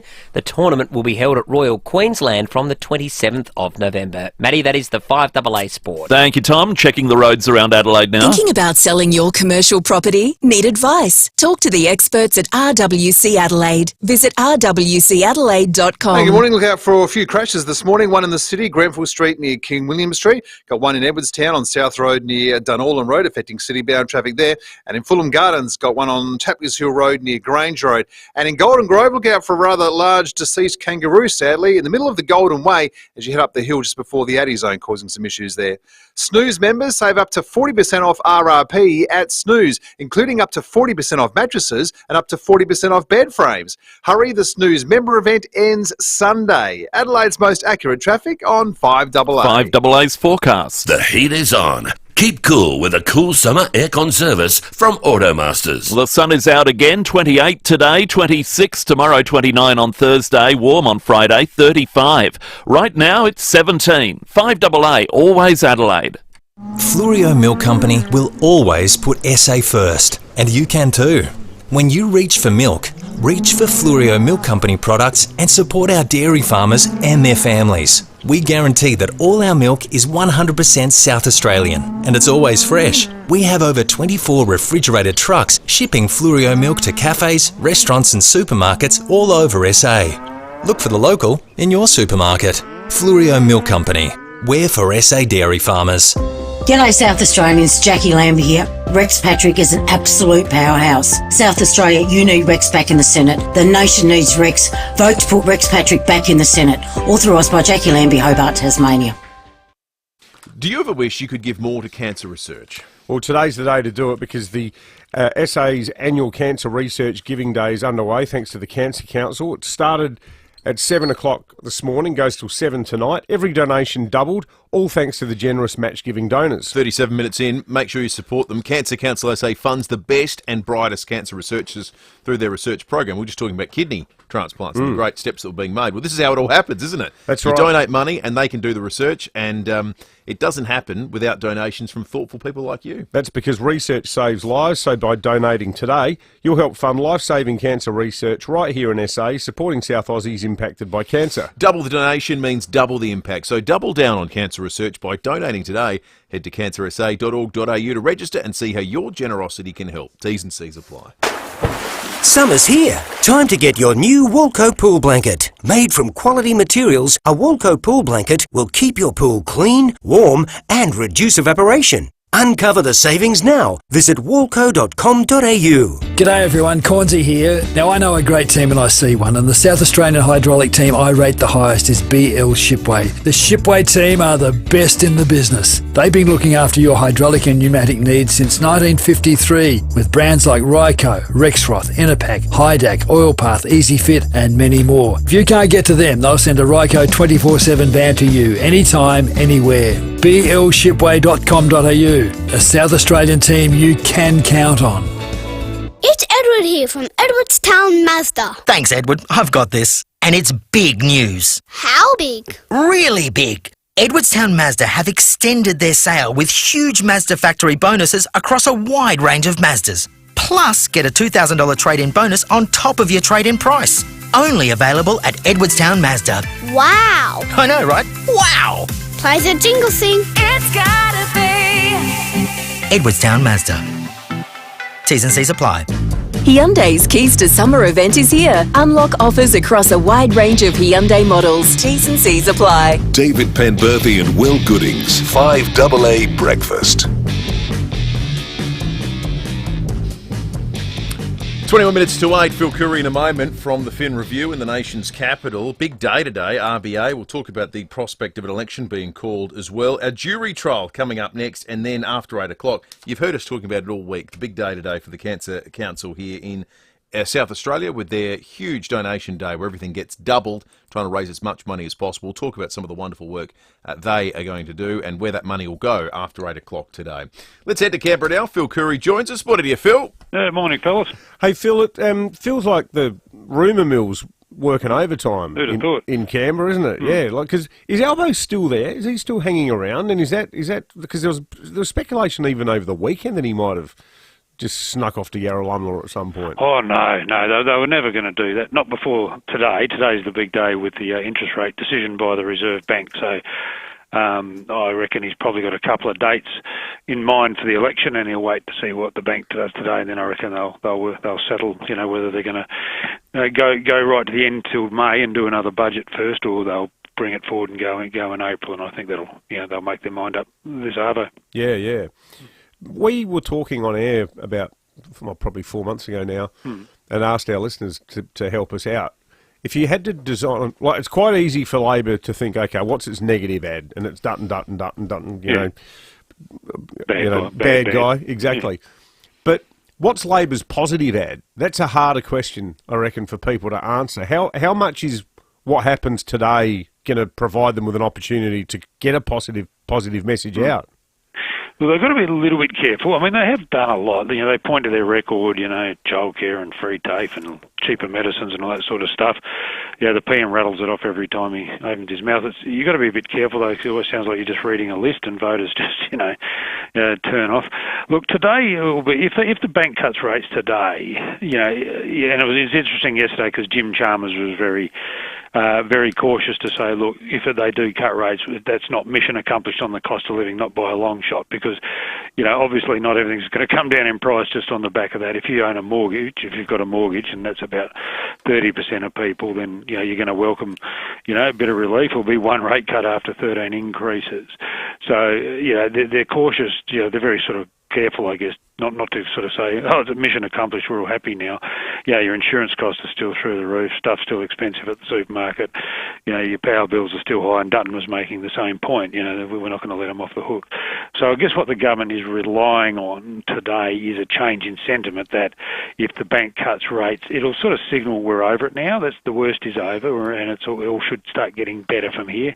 And that can be a fairly powerful thing going into an election. People who might have been sort of fairly cranky at the government, they might not get an instantaneous reduction in their cost of living, but they might feel a bit more charitable towards things now if they're of the view, it's only going to get better from here.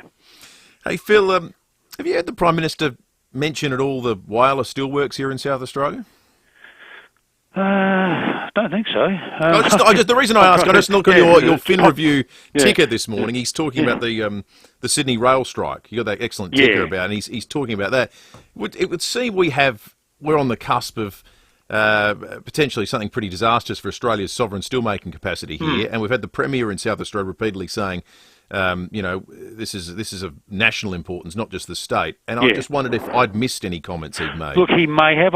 Nothing springs to mind in the last week since it all blew up over there. I do remember Peter Dutton, actually, because I thought it was odd. He rang Peter Malinauskas the day after it all sort of started to unravel over there, and which I thought was interesting, because Dutton gets on pretty well with Malinauskas, and I thought he took the initiative to ring Malinauskas about it and offer him whatever support, which is not much you can do from opposition, but I thought that was quite clever politics. But you sort of put me on the spot. I can't. Yeah, he may have mentioned it, but it doesn't spring to mind. I wouldn't like to say either way. Yeah. Or whether he's spoken to the Premier about it, I don't know. Well, we know that they have spoken, and that Mally and Alba have spoken, because Mally told us on air last Tuesday that he'd spoken to the PM the day before. But I don't know, I'm just thinking, we've had Tony Abbott, Malcolm Turnbull, Scott Morrison, Anthony Albanese. There's a broader issue in this country about this sort of 4 Sydney blokes in a row. Oh, tell us about it, yeah. And, I mean, being a Peterborough boy, Phil, you're almost unique over there, aren't you? Well, I think the problems with it is you made a point in a column the other week, Pembo, about Sydney appropriating our national identity, which has always been a bugbear of mine. I didn't go to a beach till I was 18, but I woke up, looking at lifesavers, and I had no idea what they did. Didn't know what zinc cream was, but look, the country is very Sydney-centric, always has been, and I think it was particularly noticeable when Tony Abbott was Prime Minister, because he was from the North Shore, and even they don't get the AFL states, these blokes. No. No. You know, there's a real cultural difference, say, between Victoria and South Australia and New South Wales and Queensland. Albanese's not too bad because he's a bit of a bogan and grew up working class and he does follow Aussie rules and stuff. So he isn't as detached. But they do sort of struggle, that especially when Holden closed and these sorts of things, they don't really have any empathy, or they didn't understand what a manufacturing state used to be and what it was like when it got hollowed out. They just have and you constantly get all this flack where they're going, oh, you're from South Australia, what the handout state, you just want money to prop up the car industry. Yet at the same time, they think nothing about holding a special cabinet meeting on behalf of milk farmers or sugar growers in Queensland. Yeah, exactly. Yeah, well, and you see it with the Murray-Darling. It's always totally weighted towards irrigators up the top end of the river and not down at the end of the stream. So look, I think it's always has been that case. But you're right. I think Albanese is better than the other Sydney prime ministers we've had in recent years. Howard was good. Howard got the country. But he was. He was a sort of special case because he was a very good prime minister in terms of understanding people and the mob. And a real federalist too. Like absolutely, he didn't like the state thing at all. He didn't even barrack for a side in State of Origin. When the rugby league Origin came every year, he got it. He got it intrinsically. I remember very quickly. I won't bore you, but at the Advertiser, we asked Malcolm Turnbull for an interview when he became the new Minister for Water, and my colleague Bronwyn Hurrell at the time, he brushed her off. Couldn't be bothered talking to this person from some provincial city about the Murray River, and we wrote something about it in the paper, and Howard called Turnbull down and ripped him in half and said, you call that girl now and you give her an interview. He knew exactly how important stuff was. So, you remember when he was different to the ones that came after him. Yeah. When we were there together, Howard used to get us into his office about once every 6 months. I can remember when they moved the Adelaide Test from Australia Day back in the 90s. He rang me up and he goes, have you got a pen? I got a few sentences for you. This has been a sacred part of the Australian cricket calendar. Page one in the Tiser the next day. Yeah, no, he got it, but I think Abbott had. I don't think Abbott had ever been to Adelaide. Couldn't find it on a map. The funny Turnbull example was when Will and I were there the day before that fateful Richmond v Adelaide clash. Doing the show in Melbourne at the Nova Studios there as part of our road trip. Turnbull arrived wearing a Tigers scarf, and he walked in. He goes, I know you're fans of AFL, boys, so I've come dressed appropriately. Oh, I think are you kidding? Poor bugger, he could never get it. The flying, leaping, jumping game. Yeah, but back to the original thing. I don't think Albanese's tin-eared towards South Australia. He does sort of understand that, and he's got a bit more of an understanding of the working classes and the manufacturing and that sort of thing. But I don't know. I mean, there's only 2 seats in Adelaide too. Remember that really they're worried about compared to hundreds everywhere else. And that always tends to focus the mind. This Sydney rail dispute has been going on now for weeks. It's a real disaster. It's starting to reflect poorly on the whole Labor brand. You've got these unions asking for this astronomical pay claim, and they're just being greedy and pig-headed, and they want 30-something%. The Minns government is broke like every other state government. They've offered them 15, which is still well above inflation, plus some other bits and pieces, and it's like an old school, industrial standoff between a Labor government and the union, and because you wake up every day and half of Sydney's crippled, it's quite it's starting to reflect badly on the Labor brand. So you can sort of understand it's got direct implications for Albanese, with the election approaching, and they want to get it sorted. So it's probably occupying a bit more of his time at the moment. Yeah. It's not as big a disaster as what's happening in Whyalla potentially, but there you go. That's right. Exactly right. Yeah. Proving our point. Good on you, Phil. Great chat. Good meandering chat, as is often the case. Phil Curry, the national political editor of the Fin Review. It's so true. Best. Just Sydney, when I was at the Telegraph, the moment an election was called, we just knock up a front page. What's in it for Penrith? And it scares the shit out of all the politicians because there's 10 marginal seats in Western Sydney. They've got their own performing arts centre in Penrith, the Joan Sutherland Theatre. Most people in Penrith wouldn't know Joan Sutherland if they were sitting next to her. Yeah. But it's just years and years of duchessing marginal seats. And meanwhile, In Canberra, no one's talking about Whyalla. Not to the extent that they should be. All right, let's check traffic. Thanks to Keezer Physiotherapy, Rehab and Strength Training. Build strength with precision at Keezer Nord. Plenty of crashes to watch out for this morning. Heavy delays on South Road at the moment thanks to a 3-car crash in Edwardstown near Dunollen Road there. It's affecting city-bound traffic and delays back to the Southern Expressway. Also got a crash to watch out for in the city, Grenfell Street near King William Street, and a crash in Fulham Gardens, Tapley's Hill Road near Grange Road. It's the most wonderful time of the year, Fringe time. Enjoy a midweek treat with discounted tickets to shows on Wednesdays. T's and C's apply. Book at adelaidefringe.com.au. Adelaide's most accurate traffic on 5AA. Don't just get a forklift, get a Toyota forklift. Right now, Toyota Material Handling is having a massive clear out of 2024 plated forklifts. Score great deals across a selected range of new Toyota forklifts currently in stock. Counterbalance and reach forklifts, walkie stackers and more. If it's 2024 plated, get a great Toyota forklift deal. For more, visit toyotamaterialhandling.com.au. Get a Toyota forklift. Terms and conditions apply. Offer ends April 30. Don't let the sun set on your energy savings. With NRG Solar's cutting-edge batteries, your energy independence lasts long after sunset. Enjoy the freedom of solar, even when you're not home. Experience the future of energy. NRG Solar's new warehouse is fully stocked with wholesale solar and battery equipment. See it for yourself.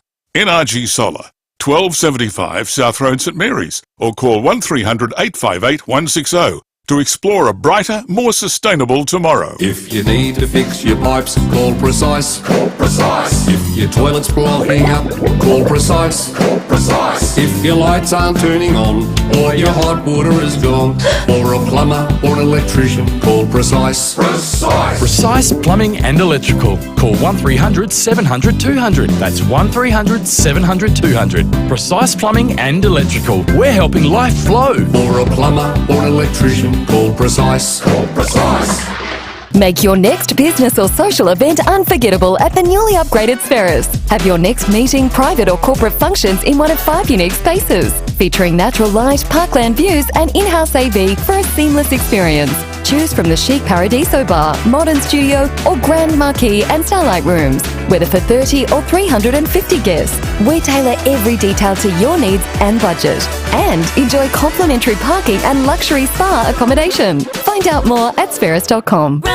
Right Price, Adelaide's best in heating and cooling, has risen to new heights. Literally, Right Price are now your roofing people too. Same exceptional service, value and quality. From total roof replacement, including tiled roof installation, to tile roof repairs, cleaning and painting. And for peace of mind, a rock-solid quote. So the only surprise you'll get is how magnificent your roof and home looks. Do it right. Visit rightpriceroofing.com.au. You can get your roof right at Right Price. 5AA Breakfast is streaming live right now. To watch, simply head to 5AA on Facebook or YouTube. Hyundai's Keys to Summer event is here. Unlock offers across a wide range of Hyundai models. T's and C's apply. David Penberthy and Will Goodings, 5AA Breakfast. 7 minutes to 8. A lot of talk out of the weekend about the proposed changes to Live Golf. We're going to put it to the jury test right here and now. We have a $100 Samtas seafood voucher for someone who appears on the jury. So you get a pretty good chance of getting a whole lot of fish. $100 worth of Samtas seafood could be yours. Goes a long way at Samtas. And the question is this: when it comes to the changes at Live, do we love or loathe them? Love or loathe? Do we love or live them? Love or loathe Liv's changes. 8223 0000. Get calling right now. The move to North Adelaide. I want to live. Love or loathe where the Live. streets have no name. It's a tongue twister. It is a mouthful, isn't it? Jury time. In the criminal justice system, all defendants are innocent until proven guilty, either by confession, plea bargain, or trial by jury. This is one of those trials. You got a favourite tongue twister, Will? No. Do you know that one about the guy who plucks pheasants? No, I'm not. I'm not going there. I'll write it down. You can read it out. Yeah, that's why I'm not going there. You're taken off the air with one of your cheeky tongue twisters. Yes. 8223 0000. Live moving to North Adelaide. Love or loathe it? Let us know what you think. You heard all the arguments on the program yesterday, so we're just going to get a pulse of the people right here and now with $100 worth of Samtas seafood on the line. 8223 We had a very conciliatory Lord Mayor on the show yesterday, Jane Lomax Smith. Although I was sort of thinking about that afterwards. I reckon there were a few things she said where the government would have gone, Yep. We want to be a partner. We want to work with the state government on this. Doesn't need legislation. Let's just have about 200 meetings to discuss it over the next 10 steering years. committee. Yeah, They love a good steering committee. Steering committee. Then we have to go through all the line by line, whatever concerns may arise. Love or loathe, live. Here we go. Juror number 1, good morning. Yeah, good morning. I love it. I reckon it's a great idea. I reckon what we do is just build from where we started, and we just get better and better every day. All right, thank you, juror number 1. Juror number 2, the changes to live golf, love or loathe them? Morning, chaps. How you doing? Good, thanks, mate. All right, loathe it. I reckon it should have stayed where it was, and they've tried other courses around Adelaide who've all knocked it back, so they've had to put it on a public course. Okay. Thank you, juror number 2. Loathe. Juror number 3, good morning. Good morning. I loved it, but it should stay where it is. Don't go North Adelaide, because we know what's going to happen. Those North Adelaide councillors going to start again. I think that's actually a vote for loathe then, juror number 3, if you want it to stay in Grange. He loves it the way it is, so he doesn't like the idea. Yes. Juror number 4, good morning. Yeah, good morning. I love it because I'm not a golf fan, but I tell you what, I would sit up and watch it all the time. So put it somewhere else and get everybody involved. Thank you, juror number 4. Juror number 5, good morning. Morning. Yeah, absolutely love it. No brainer. No brainer to move it to North Adelaide. Thank you, jury number 5. So, what do we have? A 3-2 split there? 3-2 love. Yeah. Yeah. Let's give the fish tray to juror number 5. Thank you for all the entries. I was reading the comments online on the Tizer yesterday on the coverage of this, and often it's the angry people who hold sway in the readers. The reply guys, as they're known. The reply guys, yeah. But I reckon it was breaking about 50-50 in favour of everything about it. Use of public money, doing it at North Adelaide, the fact that it's going to be locked in and extended for, what is it, another 5 or 6 years. I mean, there were a lot of comments along the lines of, and that's why we asked the question to the Premier yesterday, what do you say to the critics who think you're a better sports minister than you are Premier? There were a lot of comments along those lines. Oh, what about ramping? What about how's the energy plan going? How's Wyalla going? Yada, yada, yada. But for every one of those comments, people would respond going, look, governments can walk and chew gum at the same time. And what Mally has done with golf and gather round has been excellent for South Australia. And, you know, people hear that and they go, oh, you're just making excuses for him. But there is no doubt that there is a very, very strong public view along those lines. People do love it.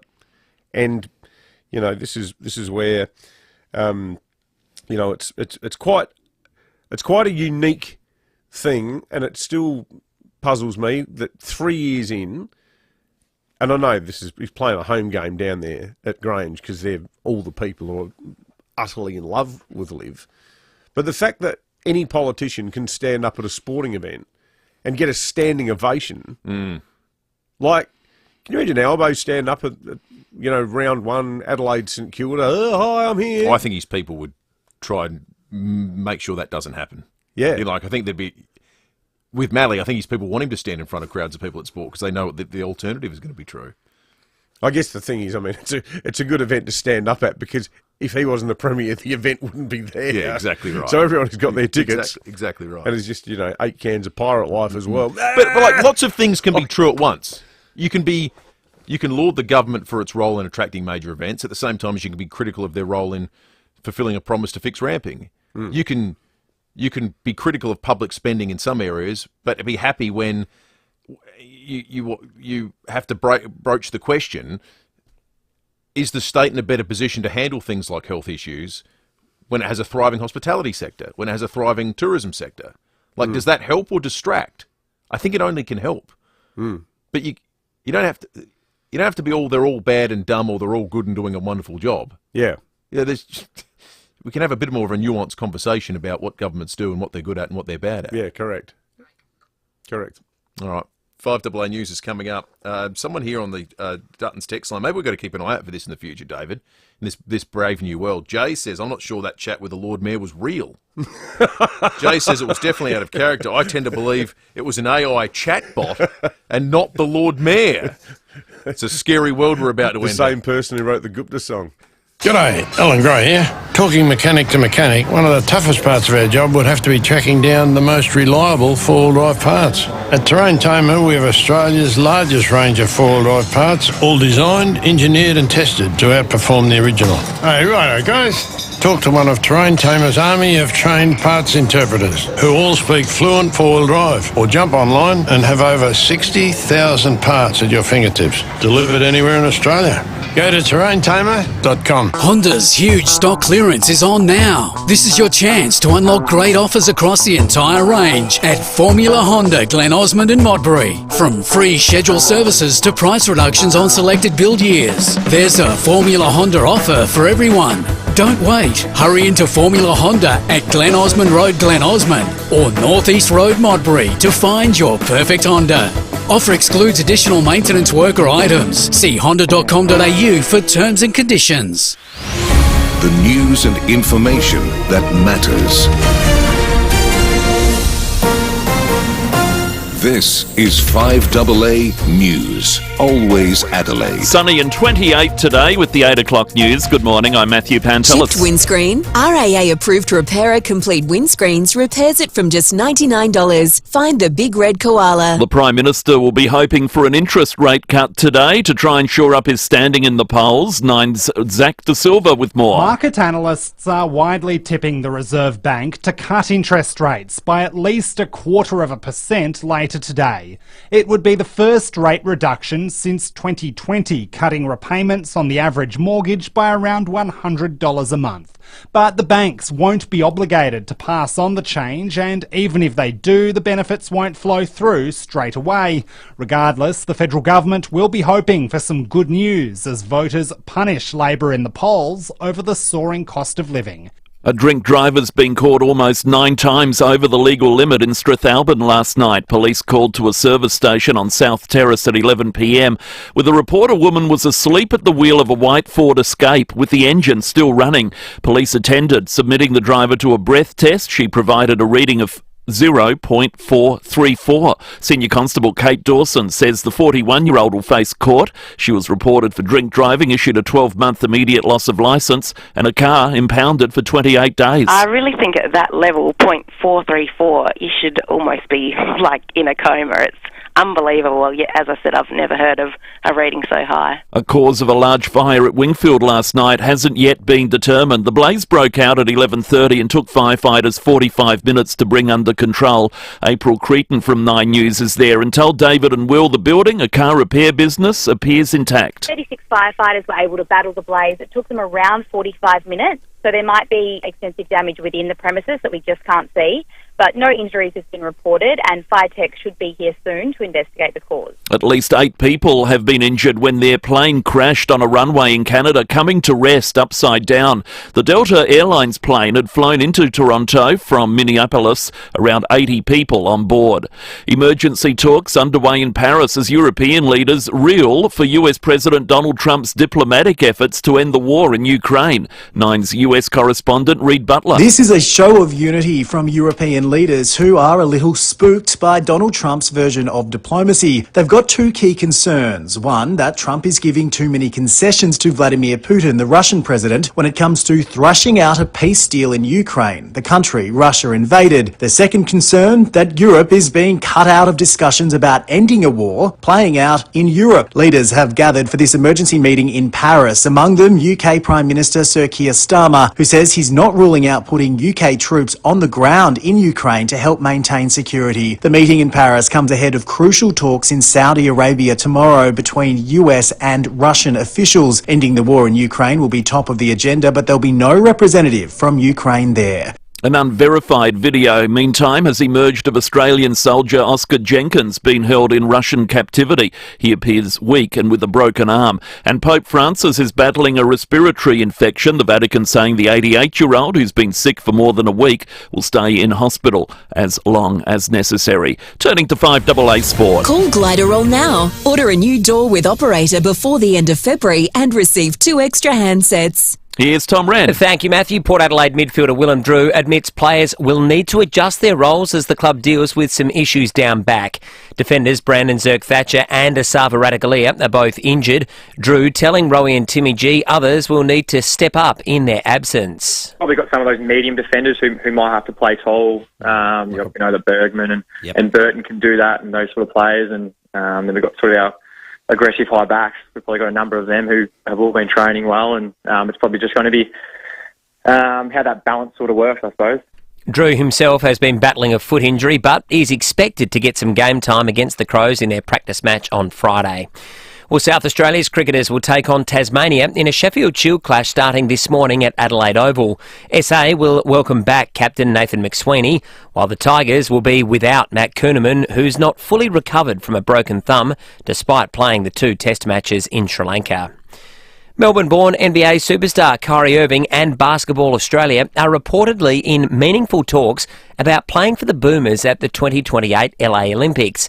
Code Sports reports the 32-year-old has begun the complicated process of switching allegiances and representing Australia, where he was born. The Dallas Mavericks star was left out of Team USA's squad at the Paris Olympics. Irving and his family lived in Melbourne in the suburb of Kew before relocating to the US when he was 2 years of age. Well, mixed results for the Aussie men at the Qatar Tennis Open. Chris O'Connell is through to the round of 16 following a straight sets win against Hadi Habib, but Alexei Poprin lost in straight sets to 8th seed Jack Draper. And the dates for the Australian PGA Championship have been locked in. The tournament will be held at Royal Queensland from the 27th of November. And that's the 5AA Sport. 5AA Traffic. Thinking about selling your commercial property? Need advice? Talk to the experts at RWC Adelaide. Visit rwcadelaide.com. Hey, good morning. Heavy delays at the moment thanks to a 3-car crash earlier in Edwardstown on South Road. It's near Dunallon Road there and particularly affecting city-bound traffic. Also look out for a crash at the moment in Fulham Gardens, Tapley's Hill Road near Grange Road with heavy delays there backed up to Valletta Road for inbound traffic. Watch out for cameras today in O'Halloran Hill, Chandler's Hill Road and in Ferryden Park on Days Road. Look for the RAA sign at over 400 independent RAA-approved repairers across SA. You know you can trust them because RAA do. Adelaide's most accurate traffic on 5AA. 5AA's forecast. The heat is on. Keep cool with a cool summer aircon service from Automasters. Staying sunny this week, 28 today, 26 tomorrow, 29 Thursday and 35 for Friday. Right now it's 18. 5AA, always Adelaide. The future of Australian caravanning is here. The all-new 2025 range by Crusader Caravans. Caravan Manufacturer of the Year. Built to be bold. Built to endure. Made in Australia. Find your local dealer today at crusadercaravans.com.au. Go on. Stand out. Crusader Caravans. Hello. Frank Walker from National Tiles. The famous National Tiles Spend and Save is on now. Spend $4,000 and we'll only charge you $2,750. Spend $2,000 and we'll only charge you $1,450. Or spend $1,000 and we'll only charge you $750. Yes, the more you spend, the more you save at the National Tiles famous Spend and Save. But you'll have to be quick. So rush into a National Tiles store near you or go online at nationaltiles.com.au now and save. The news and issues that matter to South Australia. Always Adelaide. This is 5AA. Hyundai's Keys to Summer event is here. Unlock offers across a wide range of Hyundai models. T's and C's apply. David Penberthy and Will Goodings. 5AA Breakfast.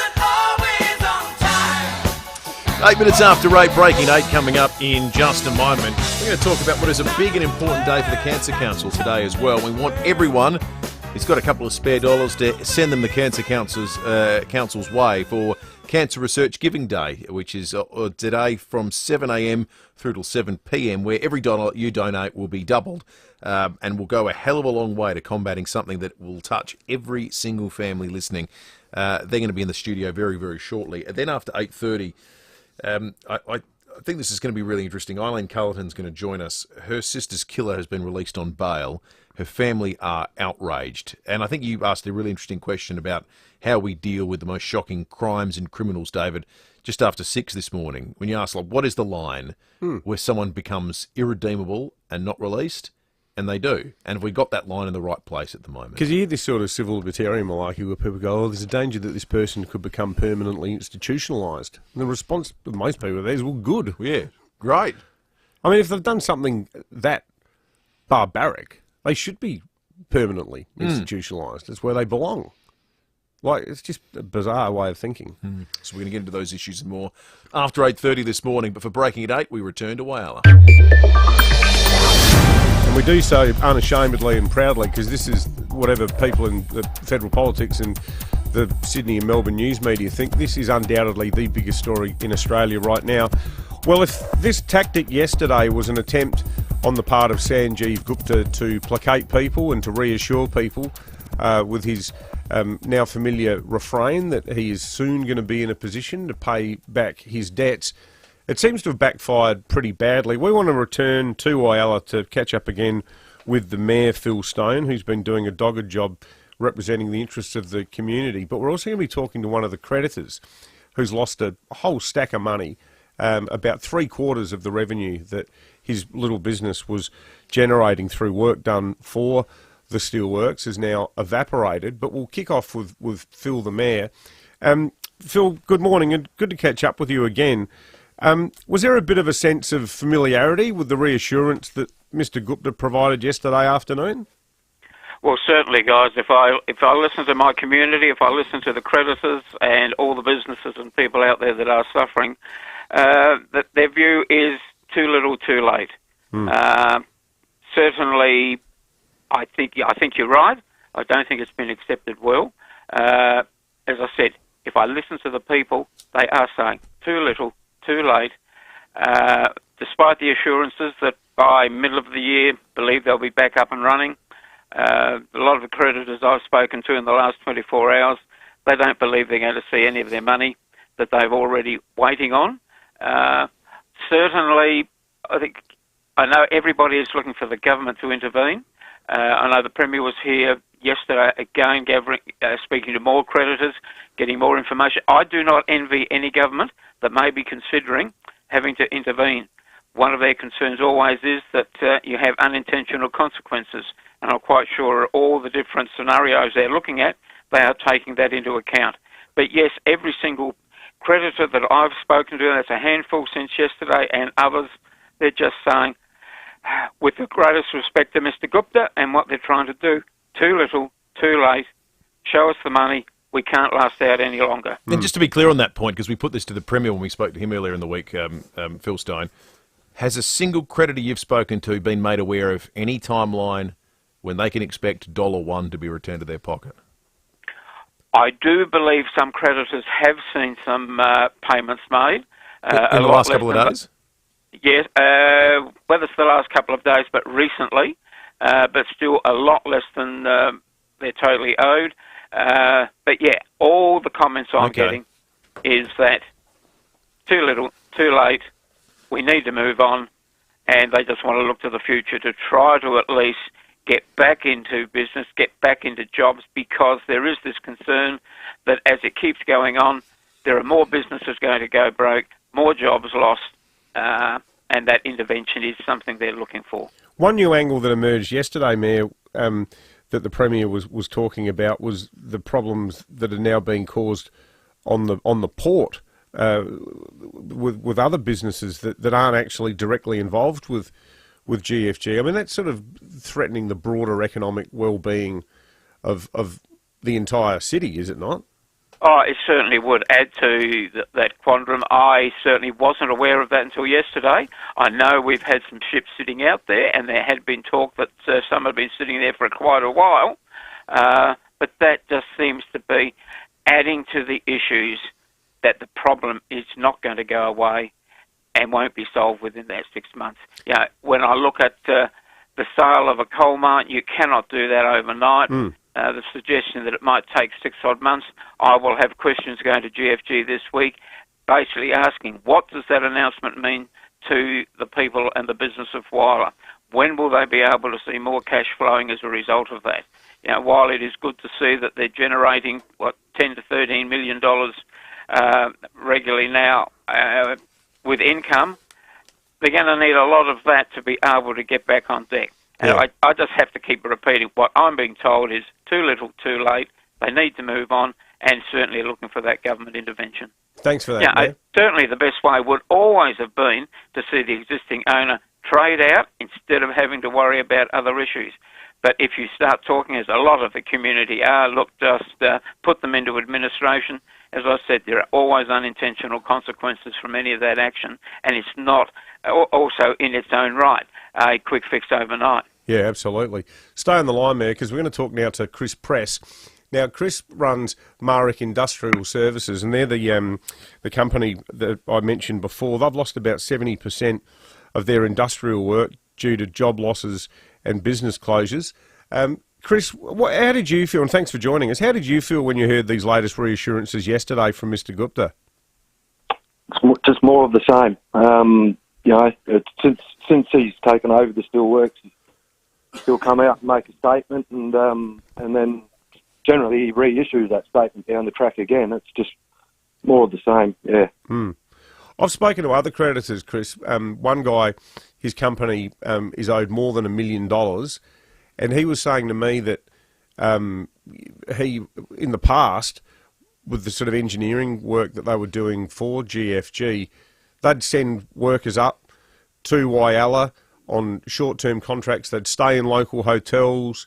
They would buy meals there, go to the pub, do all the stuff that you do when you're working on a contract basis in a town. All of that just trickles down so much into the community, doesn't it? And give us a bit of a sense of, for you guys, because you specialise in cleaning steelworkers' protective clothing.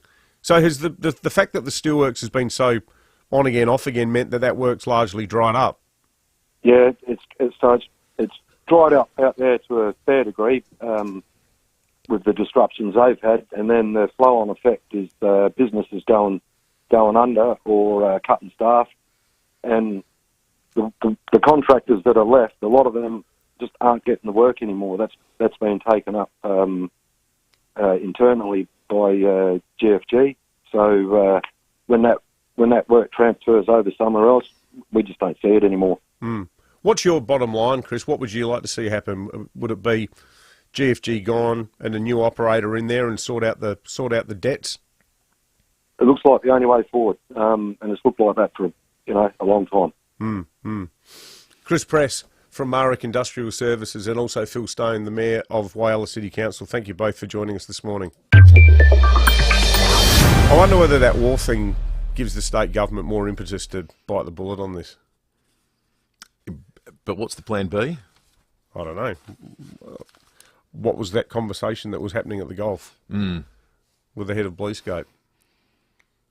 I think it's got to come. I hope that's a plan B and not a Trumpian style negotiation tactic. How do you mean Trumpian? Like you reckon you'd stand here and have a photo with me for a bit, so Sanjeev thinks we might have another option? Yeah, I think it would be less about putting the wind up Gupta and more about, okay. I hope so. No, I agree. Well, they have spoken to them previously. I'm sure they have. They've spoken to them. They've spoken to other operators. But it actually feels like it's almost like a potential state bank type scenario if they don't step in. Because the more Gupta blathers on, God, he's got just more front than John Martin's, that bloke, hasn't he? Like, they're just blathering on to Cameron England yesterday about, it's like the kid who didn't hand his homework in. The dog ate it, I left it on the bus, and I had gastro. Like, the guy's got an excuse for everything. I don't know how he can actually look people in the eye. Like, Chris Press, who we just had on, and say, yeah, I have a plan. He hasn't had a plan for years. No. His only plan's to line his own damn pockets. You know, I think the bloke's a disgrace. And the sooner he's out of the picture, the better. Mm. You know, because if they let it go on, it could actually go from being, what is it at the moment, 3 to 350 million. There's every chance they could end up owing more money. Yeah, but see, and the taxpayers will end up being on the hook for that potentially. And it's funny because I agree with everything you just said, and I think most people do, and it just makes me think. It strengthens my thought that there is no viable alternative. Because why maintain the charade? Why continue? Why give the umpteenth chance?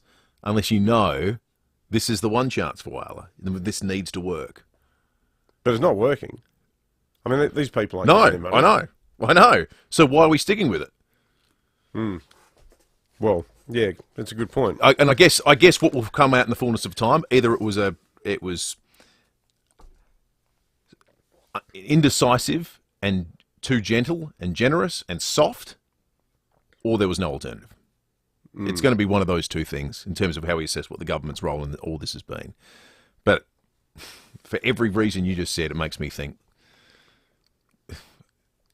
the only reason this can be persisted with is because there is no viable alternative. Well, that's where I wonder whether the 593 million hydrogen stuff.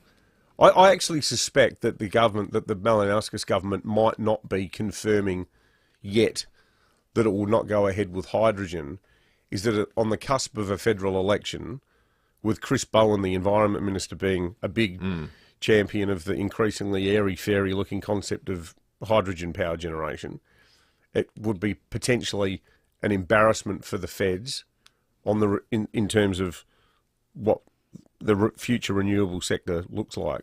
So maybe they're trying not to confirm before the election that the hydrogen plant isn't happening.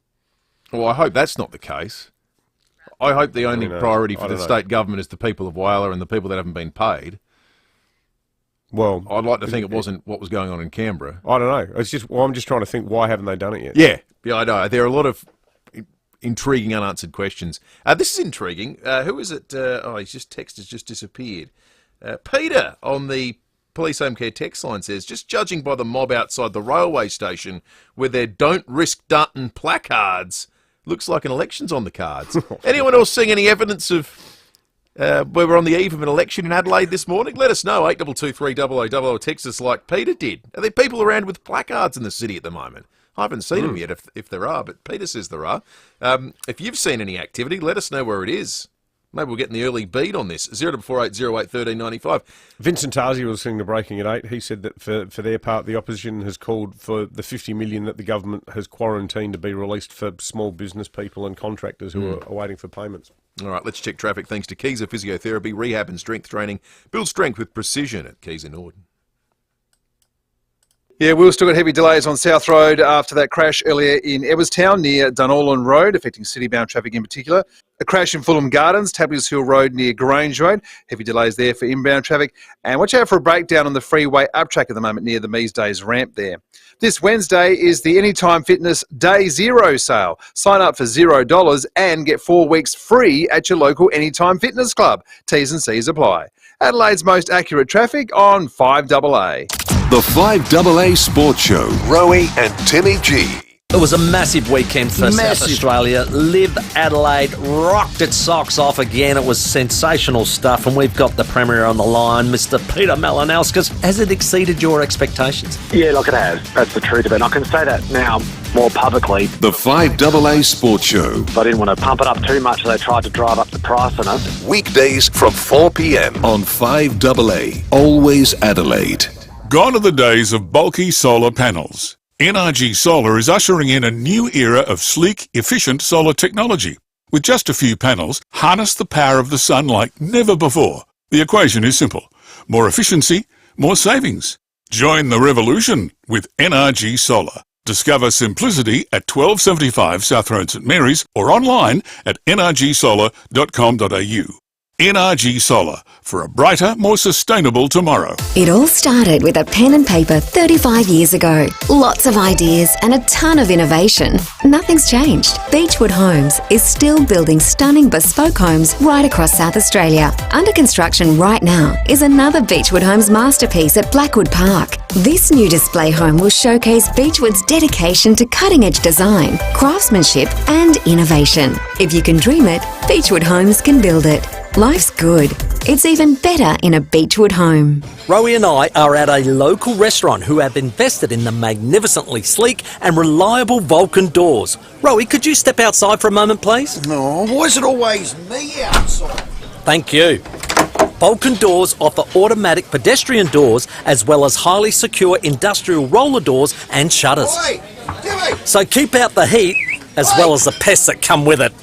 Turbo, when are you going to let me back in? Vulcan doors. Timmy! Separate yourself from the rest, literally. Oi! I'll grab a few people I know. We'll mark out some places to go.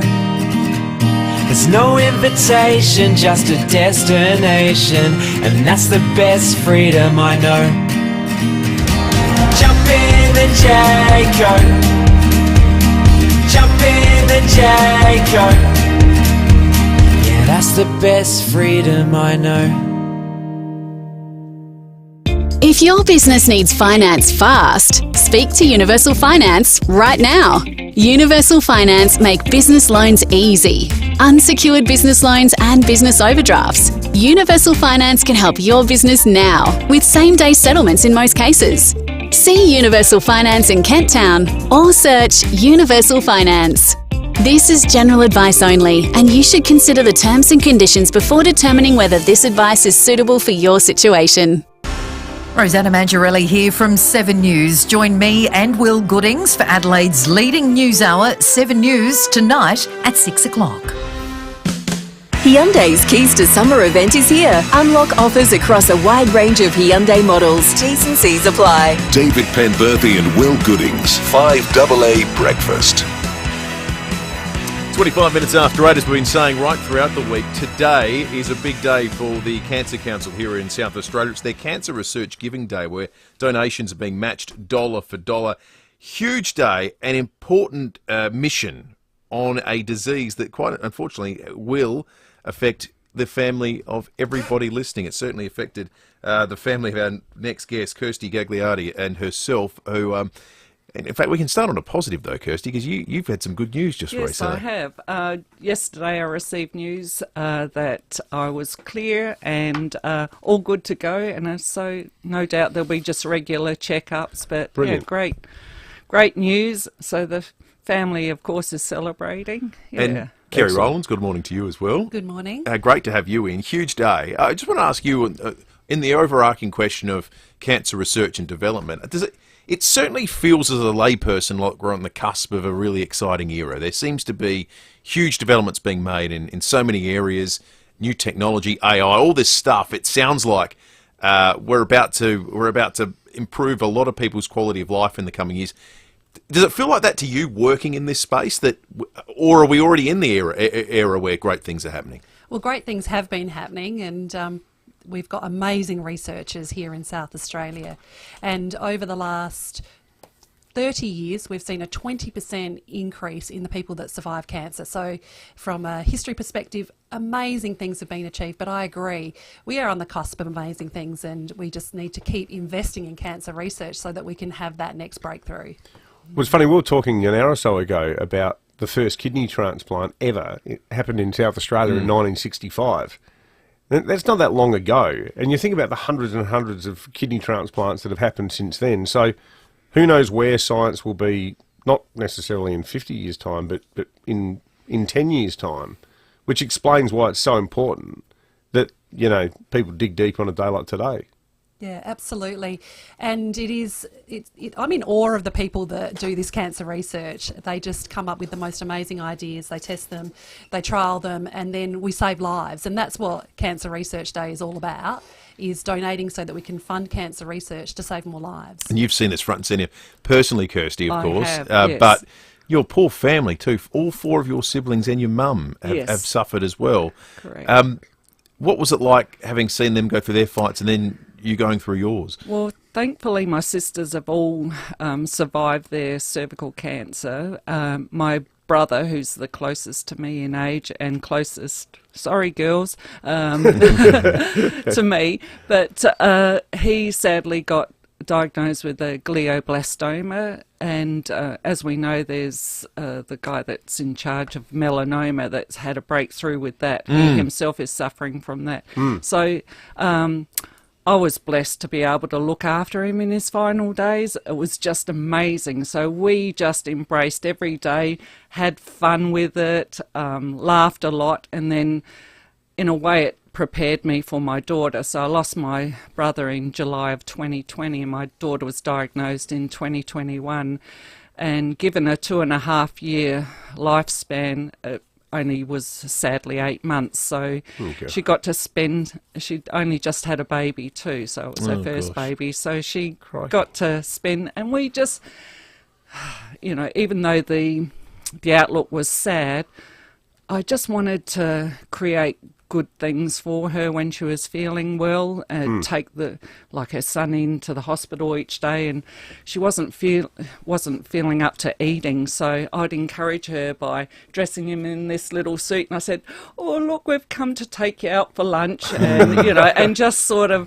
try and brighten her day. And she's got a great family support. Her sisters were incredible, going in singing, and we'd do all these dance things, going in having fun with the time that she was able to have fun. And you know, of course there was the quiet moments where I just sat and watched her sleep and thought, oh, you know, I wish it was me. And then lo and behold, 2 years later, last year, I was diagnosed. In fact, I was going through chemo this time last year with Hodgkin's lymphoma. Yeah, but you know, because of research, there's a survival rate now, and that's one of the better cancers, if you can say a better cancer to get. You know, we've come so far with breast cancer. I know so many people that have friends that have gone through that are now survivors, and and I can safely say now that, or confidently say that I'm a survivor through research. Well, to your point, Kerry, we're able to say that more frequently than we ever have been because of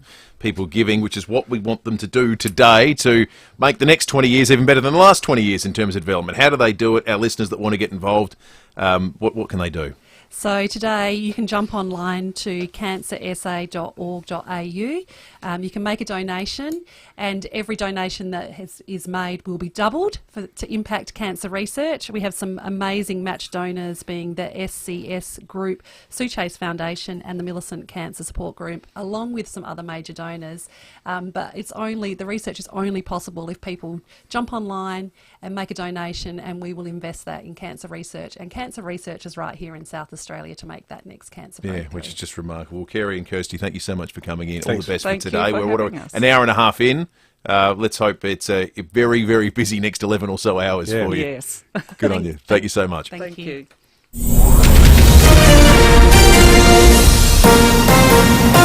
This is 5AA News. Always Adelaide. Sunny and 28 for Adelaide today with the 8:30 news. I'm Matthew Pantelis. Make RAA approved windscreen repairer Complete Windscreens your insurer repairer of choice. Visit completewindscreens.com.au. Some traffic news first. A truck has knocked out a veranda post at Harry's Bar in the Tattersall building on Grenfell Street, just east of King William Street in the city. Emergency services on hand, shoring up the veranda to prevent it collapsing. Traffic very slow eastbound. Whyala's Mayor says promises by Sanjeev Gupta to pay his creditors are too little too late. GFG's executive chairman says the steelworks is turning over about $14 million a week and believes the operation will return to profitability by the middle of the year. But Mayor Phil Stone told Breaking at 8 the words are meaningless without action. I do believe some creditors have seen some payments made. In the last couple of days? Yes, whether it's the last couple of days, but recently, but still a lot less than they're totally owed. But yeah, all the comments I'm getting is too little, too late. Chris Press from Marrick Industries is owed money and told Dave and Will Mr Gupta's statement won't pay their bills. It's more of the same. You know, since he's taken over the steelworks, he'll come out and make a statement, and then generally he reissues that statement down the track again. It's just more of the same, yeah.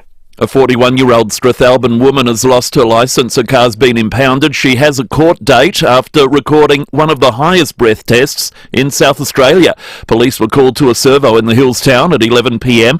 after the woman fell asleep behind the wheel with the engine running. Senior Constable Kate Dawson says she returned a reading of .434, almost 9 times the legal limit. I wouldn't be standing, let alone even, you wouldn't be thinking about driving if you could even think at all. It's just insane. The Reserve Bank might cut rates for the first time in 5 years when the board meets today. The official cash rate has been on hold at 3.35% after 13 hikes. Economist Richard Holden says even if banks pass on the cut in full, it could take a while for households to feel relief. It still takes sometimes between 4 and 6 weeks for people to see that actually affecting the mortgage payment that they need to make, so it will take some time. A report by the Australian Curriculum Authority has found only 28% of Year 10 students met the proficient standard when it came to the understanding of politics and civics, down from 38% in the previous assessment. For Year 6 students, 43% attained the proficient standard compared to 53% when it was last assessed in 2019. CEO of the Assessment Authority, Stephen Ganneal, says it's a vital topic. Look, understandably, civics and citizenship has always been a key part of the Australian curriculum, including in the latest version. There's a clear expectation of what students should learn about civics and citizenship from Year 3 right through to Year 10. It includes learning about important topics like our democratic system, our legal systems, and our rights and duties as citizens. South Australian recording the second lowest result. A new men's wellness centre is being set up in Yalata in the far west of the state to help First Nations men address domestic and family violence. The federal government funding the $2.3 million healing centre. The government's saying it will be the 13th around the country and create a safe space for local men to access education programs, therapies and activities to reconnect with culture and community and reduce domestic and family violence. The UN says $6 billion is needed to help millions affected by Sudan's civil war. The UN Emergency Relief Coordinator Tom Fletcher says the 22-month conflict has resulted in famine conditions in 5 areas. This is a humanitarian crisis that is truly unprecedented in its scale and gravity, and it demands a response unprecedented in scale and intent. Turning to 5AA Sport. Call Gliderol now. Order a new door with operator before the end of February and receive 2 extra handsets. Here's Tom Wren. Thank you, Matthew. We are going to start with a little bit of football first, and we'll get to it now. We'll start with the Crows. Adelaide sweating on the fitness of defender Max Michelani as they prepare for Friday's practice match against the Power at Mount Barker. Now, the 20-year-old has suffered a thumb injury, and it's hoped it's not too serious. The Power, meantime, are expected to have midfielder Willem Drew play after he has had successful minor foot surgery. Still on football, Richmond assistant coach Sam Lonergan is confident Sam Lawler will be able to handle the pressure that comes with being the number 1 pick. As the season goes on, the external narrative is going to be there, and we'll continue to work with Sam with some strategies in and around that. But there's sort of 8 other draft picks, and 7 of them are all within the first round. So he's got lots of support in that space, particularly with players he's played with over a period of time. Now, Lawler suffered a head knock during match simulation against West Coast in Perth yesterday. He was forced from the field late after booting 2 goals and looking impressive in the Tigers' 36-point loss to the Eagles. And the Brisbane Lions will play the 2025 AFL season under the same leadership team. Premiership co-captains Harris Andrews and Lachie Neale have been backed in to lead the side once again. Well, briefly elsewhere, Melbourne-born NBA superstar Kyrie Irving and Basketball Australia are reportedly in meaningful talks about playing for the Boomers at the 2028 LA Olympics. Meantime, Steph Curry has led Shaq's OGs to win the first NBA All-Stars tournament, picking up the MVP award. And mixed results thus far for the Aussies at the Qatar tennis tournament, with Chris O'Connell having a win, but Alexei Popyrin lost. And that's the 5AA Sport. 5AA's traffic. Thinking about selling your commercial property? Need advice? Talk to the experts at RWC Adelaide. Visit rwcadelaide.com. And good morning. 2 separate breakdowns to watch out for on the freeway uptrack at the moment. One near the tunnels and one near the Mees Days ramp.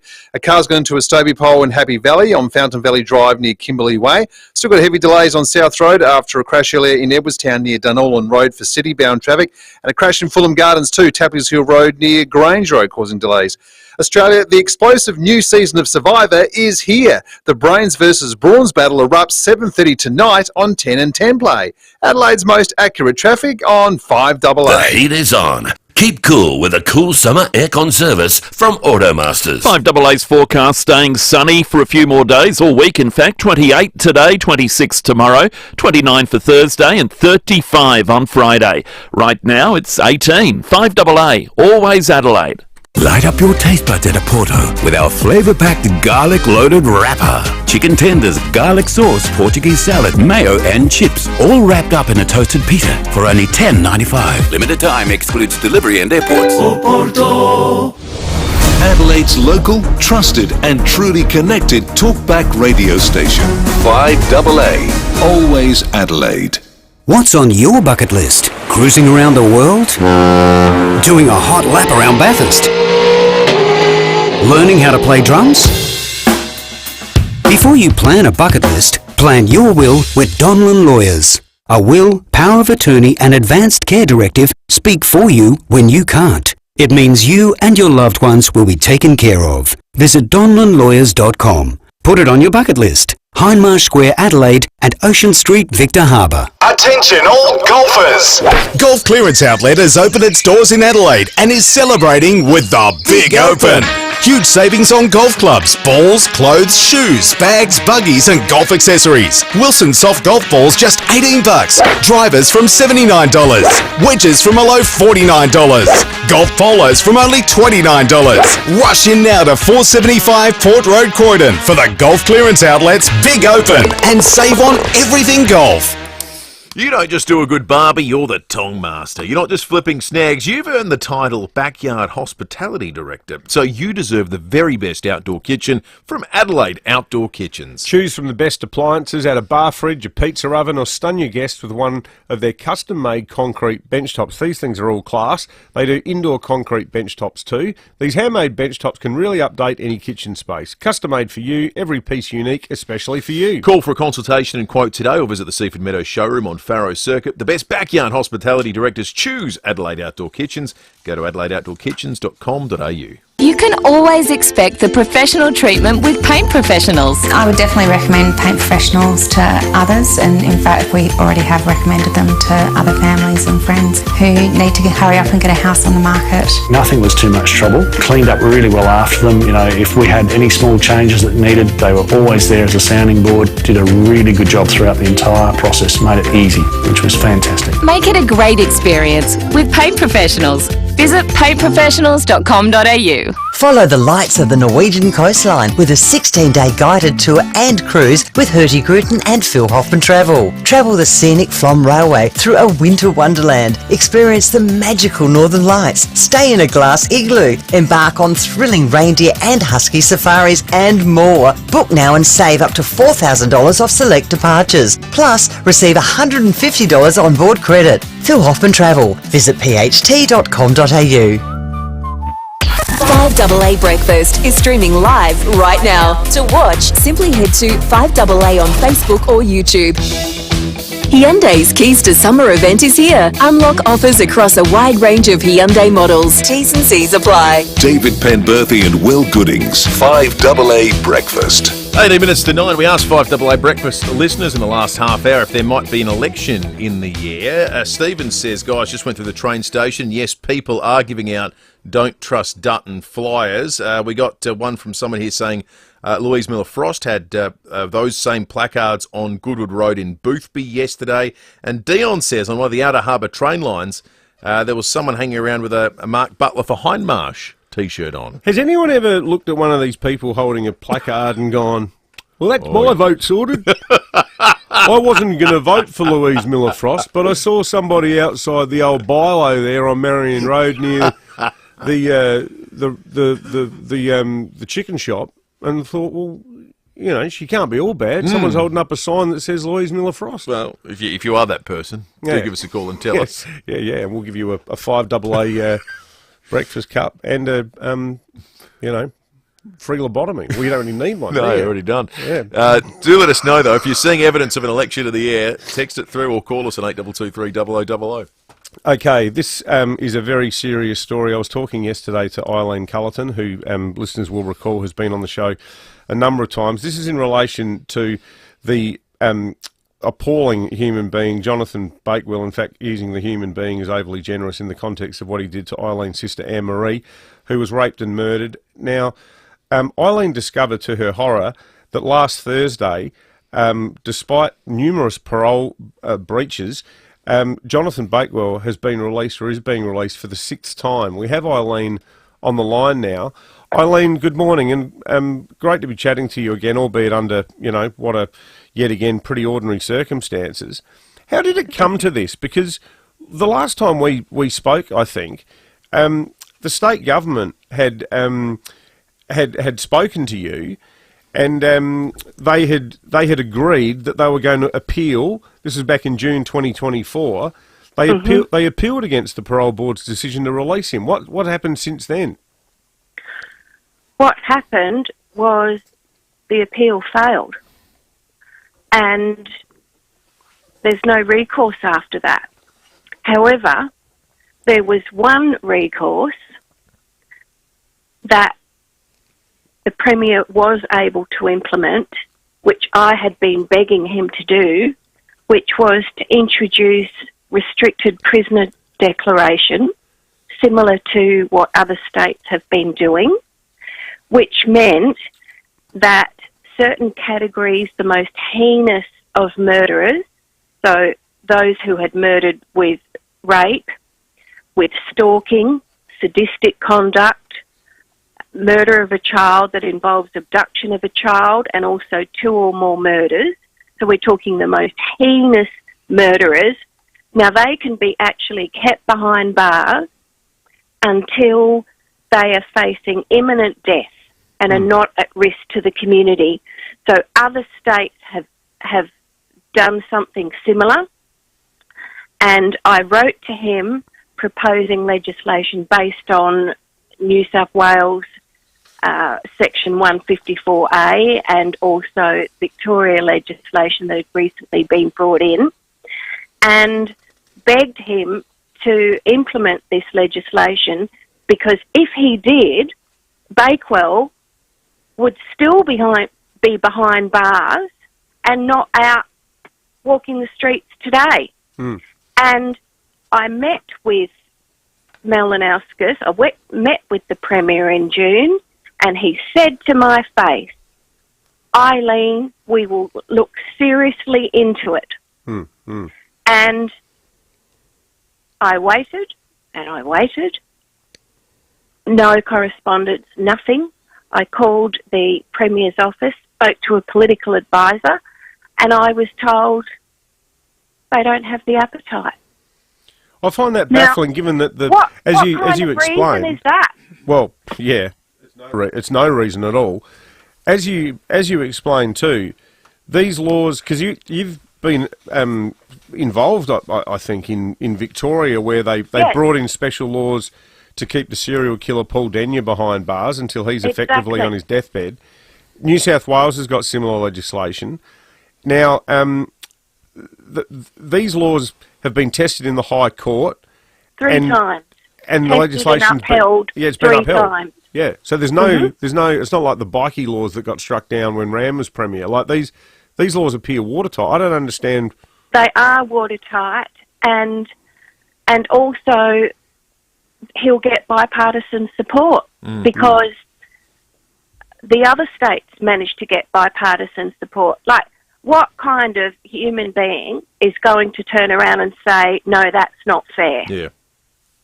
And I tell you who will, and that is the Bar Association, and they opposed it, of course, and also your Bleeding Heart Civil Liberty group. They opposed it because they're more interested in supporting the rights of rapist murderers than the rights of the victim families or women in the community. So, but that's it. So, really, he didn't even need much of a spine, not much of a backbone, to actually stand up, put forward this legislation. He could have got it done by the end of the year, and Bakewell would still be behind bars, along with the rest of similar rapist murderers. For instance, Gail Woodford, you know, the Outback nurse, now her rapist murderer, he's got a parole period set, which is just so wrong. Yeah. So he would not be let out until he's practically on his deathbed. And as far as I'm concerned, the shine has certainly come off Premier Malinauskas. I think he's spineless, and I think he's a hypocrite. And, you know, he has the hubris to stand there. Remember when they had the marches around the country last year about the murders of women? He had the hubris to stand there and say, oh, I'll do everything I can, you know, to prevent further murders of women. Now here he is with a prime opportunity and no backbone whatsoever. So Eileen, what what, if anything, do you know about where Bakewell will be, where he's paroled to, where he's living, what the conditions are? Is anything been made public? Well, they won't tell me. They won't tell the public. One thing I do know is that his electronic monitoring is, he doesn't have any restrictions on it, so he can hang around a primary school and follow children home. How do you find out about it? When the decision was made last Thursday, Eileen, who tells you? How do you find this out yourself? It's actually the Victims of Crime Commissioner who tells me. And so, and the thing is, I want to warn. Because if it wasn't for me speaking out and you guys allowing me to have a voice, women in the community would be none the wiser, and I want them. There is a recent photo of Bakewell. It's on my website, eileencullerton.com, and I want women to go on and have a look at his picture and burn that image of him into their minds, and also the minds of their children, so if they see him, they can avoid him. This is so important, because he is still dangerous. He's a psychopath. Anyone who could commit, and I won't go into graphic details because we won't do that, but anyone who could commit the kind of crime that he did actually has the hallmarks of a serial killer. Well, why the bloke's out at all is beyond me, given what he did. And we know what he did. I've spoken to Do we have a Eileen single listener who multiple heard times. what Eileen just detailed with regard to the legislation that we have in other states that found that a bad idea? Is there a single person listening that thought any of what they just heard with regard to Clearly what the they do state in government Victoria? didn't think it was much of an idea. I don't know why they didn't. I actually Restricted remember prison legislation. What's the possible downside? I've got to double check this. I've got a weird feeling that in opposition they've made a bit of a song and dance about how they were going to really take this seriously. Eileen touched on something I think there was that drives me absolutely bonkers. We have this incredible apparatus and infrastructure in Australia at the moment about chat with your mates. Talk to your friends about domestic violence. It's every bloke's responsibility. But when we find the people that actually perpetrate it and the worst version of it, what are we doing with them? No, I know. It's crazy, isn't it? We suddenly go weak at the knees. Yeah. It is quite It's a great ridiculous point. that, like, you know, you heard hundreds of blokes who wouldn't hurt a fly into the Adelaide Convention Centre for a white ribbon breakfast. But when you get this bloke, it's like, well, you know, everyone's got rights. Yeah. I mean, you shouldn't laugh about it because it's a sick joke. Hey, Eileen, thank you for talking to us. We'll stay in touch on this issue and pursue it with the state government. All right, time to check traffic. Thanks to Keys of Physiotherapy, Rehab and Strength Training. Build strength with precision at Keys in Norwood. Yeah, guys, plenty of crashes to watch out for this morning in Kernelite Gardens, Goodwood Road near Springbank Road. In Happy Valley, cars got into a Stobie pole. Fountain Valley Drive near Kimberley Way. In Fulham Gardens, Tapley's Hill Road near Grange Road. And still got delays on South Road after that crash earlier in Edwardstown near Dunallen Road. Also got a breakdown on the freeway up track to watch out for near the Mees Days ramp there. Act now to enjoy complimentary offers across the Mercedes-Benz range before summer ends. Head in store or online today. Ends February 28. T's and C's apply. Adelaide's most accurate traffic on 5AA. The Hospital Research Foundation Home Lottery is back for 2025 and it's summertime in Somerton Park. Just a few hundred metres from the beach, the $3.5 million grand prize is a fully furnished Scott Salisbury home, including $500,000. Your tickets entering over 10,000 draws, including the instant millionaire early bird prize. Life-changing prizes, life-changing impact. HomeLottery.com.au. Licence M14673. Let's see what's in the swear jar at Buy Urban Bathrooms and Kitchens. Here's one from Jasmine, the operations manager at Buy Urban and the driving force behind the success of all renovation projects. Jasmine swears to ensure all the trades arrive on time every time to ensure a seamless transition to your stunning Buy Urban bathroom. For a team that swears to deliver on quality and service, see Buy Urban Bathrooms and Kitchens, Adelaide's home renovation experts. Do you ever wish you could give more to cancer research? Well, today's the day. As we just heard, Cancer Council SA's annual Cancer Research Giving Day, already underway from 7am to 7pm. Every donation doubled, all thanks to the generous match giving donors. Cancer Council SA funds the best and brightest cancer researchers through their research program, but you can't do their work without donations from thoughtful people like you. Cancer research saves lives, and by donating today, you'll help fund life-saving cancer research right here in SA, supporting South Aussies impacted by cancer. And double the donation means double the impact. So double down on cancer research by donating today. It's easy as well. Simply head to cancersa.org.au to register and see how your generosity can help. T's and C's apply. I'm high! The Excelsior Hotel has always felt like home. And for seniors, it's always been great value with 20% discount on selected bistro meals. Yep, 20% off. Feeding the whole family? Bring them all Saturday or Sunday for live acoustic music from 5pm. And kids eat free. Some conditions apply. The Excelsior Hotel feels like home, but better. You just know it's a Barreau Hotel. The BJ in BJ Energy stands for Benjamin Jack, the director, and the energy, well, that stands for savings. BJ Energy specialise in saving their clients money by harnessing the power of the sun. So book a tailored consultation with a genuine company you can trust. And remember, if they wouldn't put it on their own roof, they certainly won't put it on yours. BJ Energy only use quality materials and brands like Solar Edge. For a free, no obligation quote, visit bjenergy.com.au. Hyundai's Keys to Summer event is here. Unlock offers across a wide range of Hyundai models. T's and C's apply. David Penberthy and Will Goodings, 5AA Breakfast. 4 to 9, Jade Robrin's out on the road for us, covering local developments like this one. Morning to you, Jade.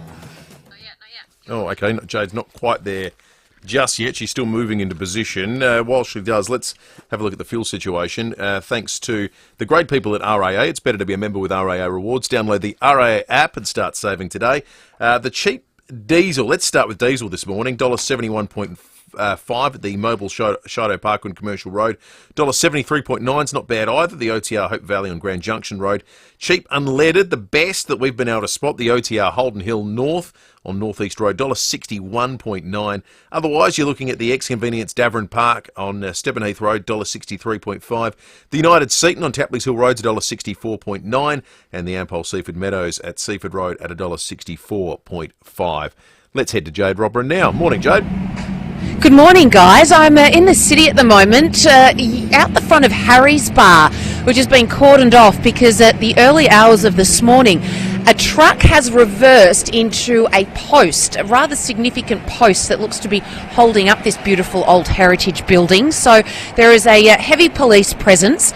No danger to anyone because they have cordoned off the area, probably about 500 metres actually from the corner of James Place all the way down to King William Street here. But I got close to the area and they very quickly jumped on me and said, "Young lady, get out of the area." So they're obviously trying to keep it extremely safe. So I've just gone across the road here where it's standing in Register Lane, and you can see that really half a post that quite a pillar of one of those decorative pillars, it's just snapped in half. So that truck has just reversed this morning, obviously didn't have the beep beep beep when it was reversing, and smack bang into it. So they'll be on the scenes today fixing that and making sure that everything is structurally sound. But there are obviously 2 lanes along Grenfell Street here. One of them is closed, and I would say would be for some time. So if you are in the area and you are heading southbound on King William Road and you're wanting to turn left into Grenfell,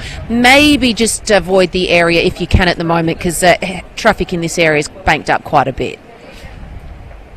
All right, Jade, thank you for that. That's good advice, great information. A lot of great texts have come through on the Police Home Care text line that we're not going to be able to get to this morning. What about Leroy? I'm up for a lobotomy if I get a free coffee cup. Oh, they're very popular. You don't have to try that hard, Leroy. In fact, let's send Leroy a 5AA breakfast mug, but let's not organise the lobotomy. Yeah, no, exactly. And Terry, just so you know, mate, I totally agree with you. But, you know, this is a breakfast show in Adelaide, not Media Watch. So, you know, other people, leave that to them. 5AA News is on the way. Graham Goodings is next. We'll be back tomorrow morning from 6 o'clock, and we'll see you then.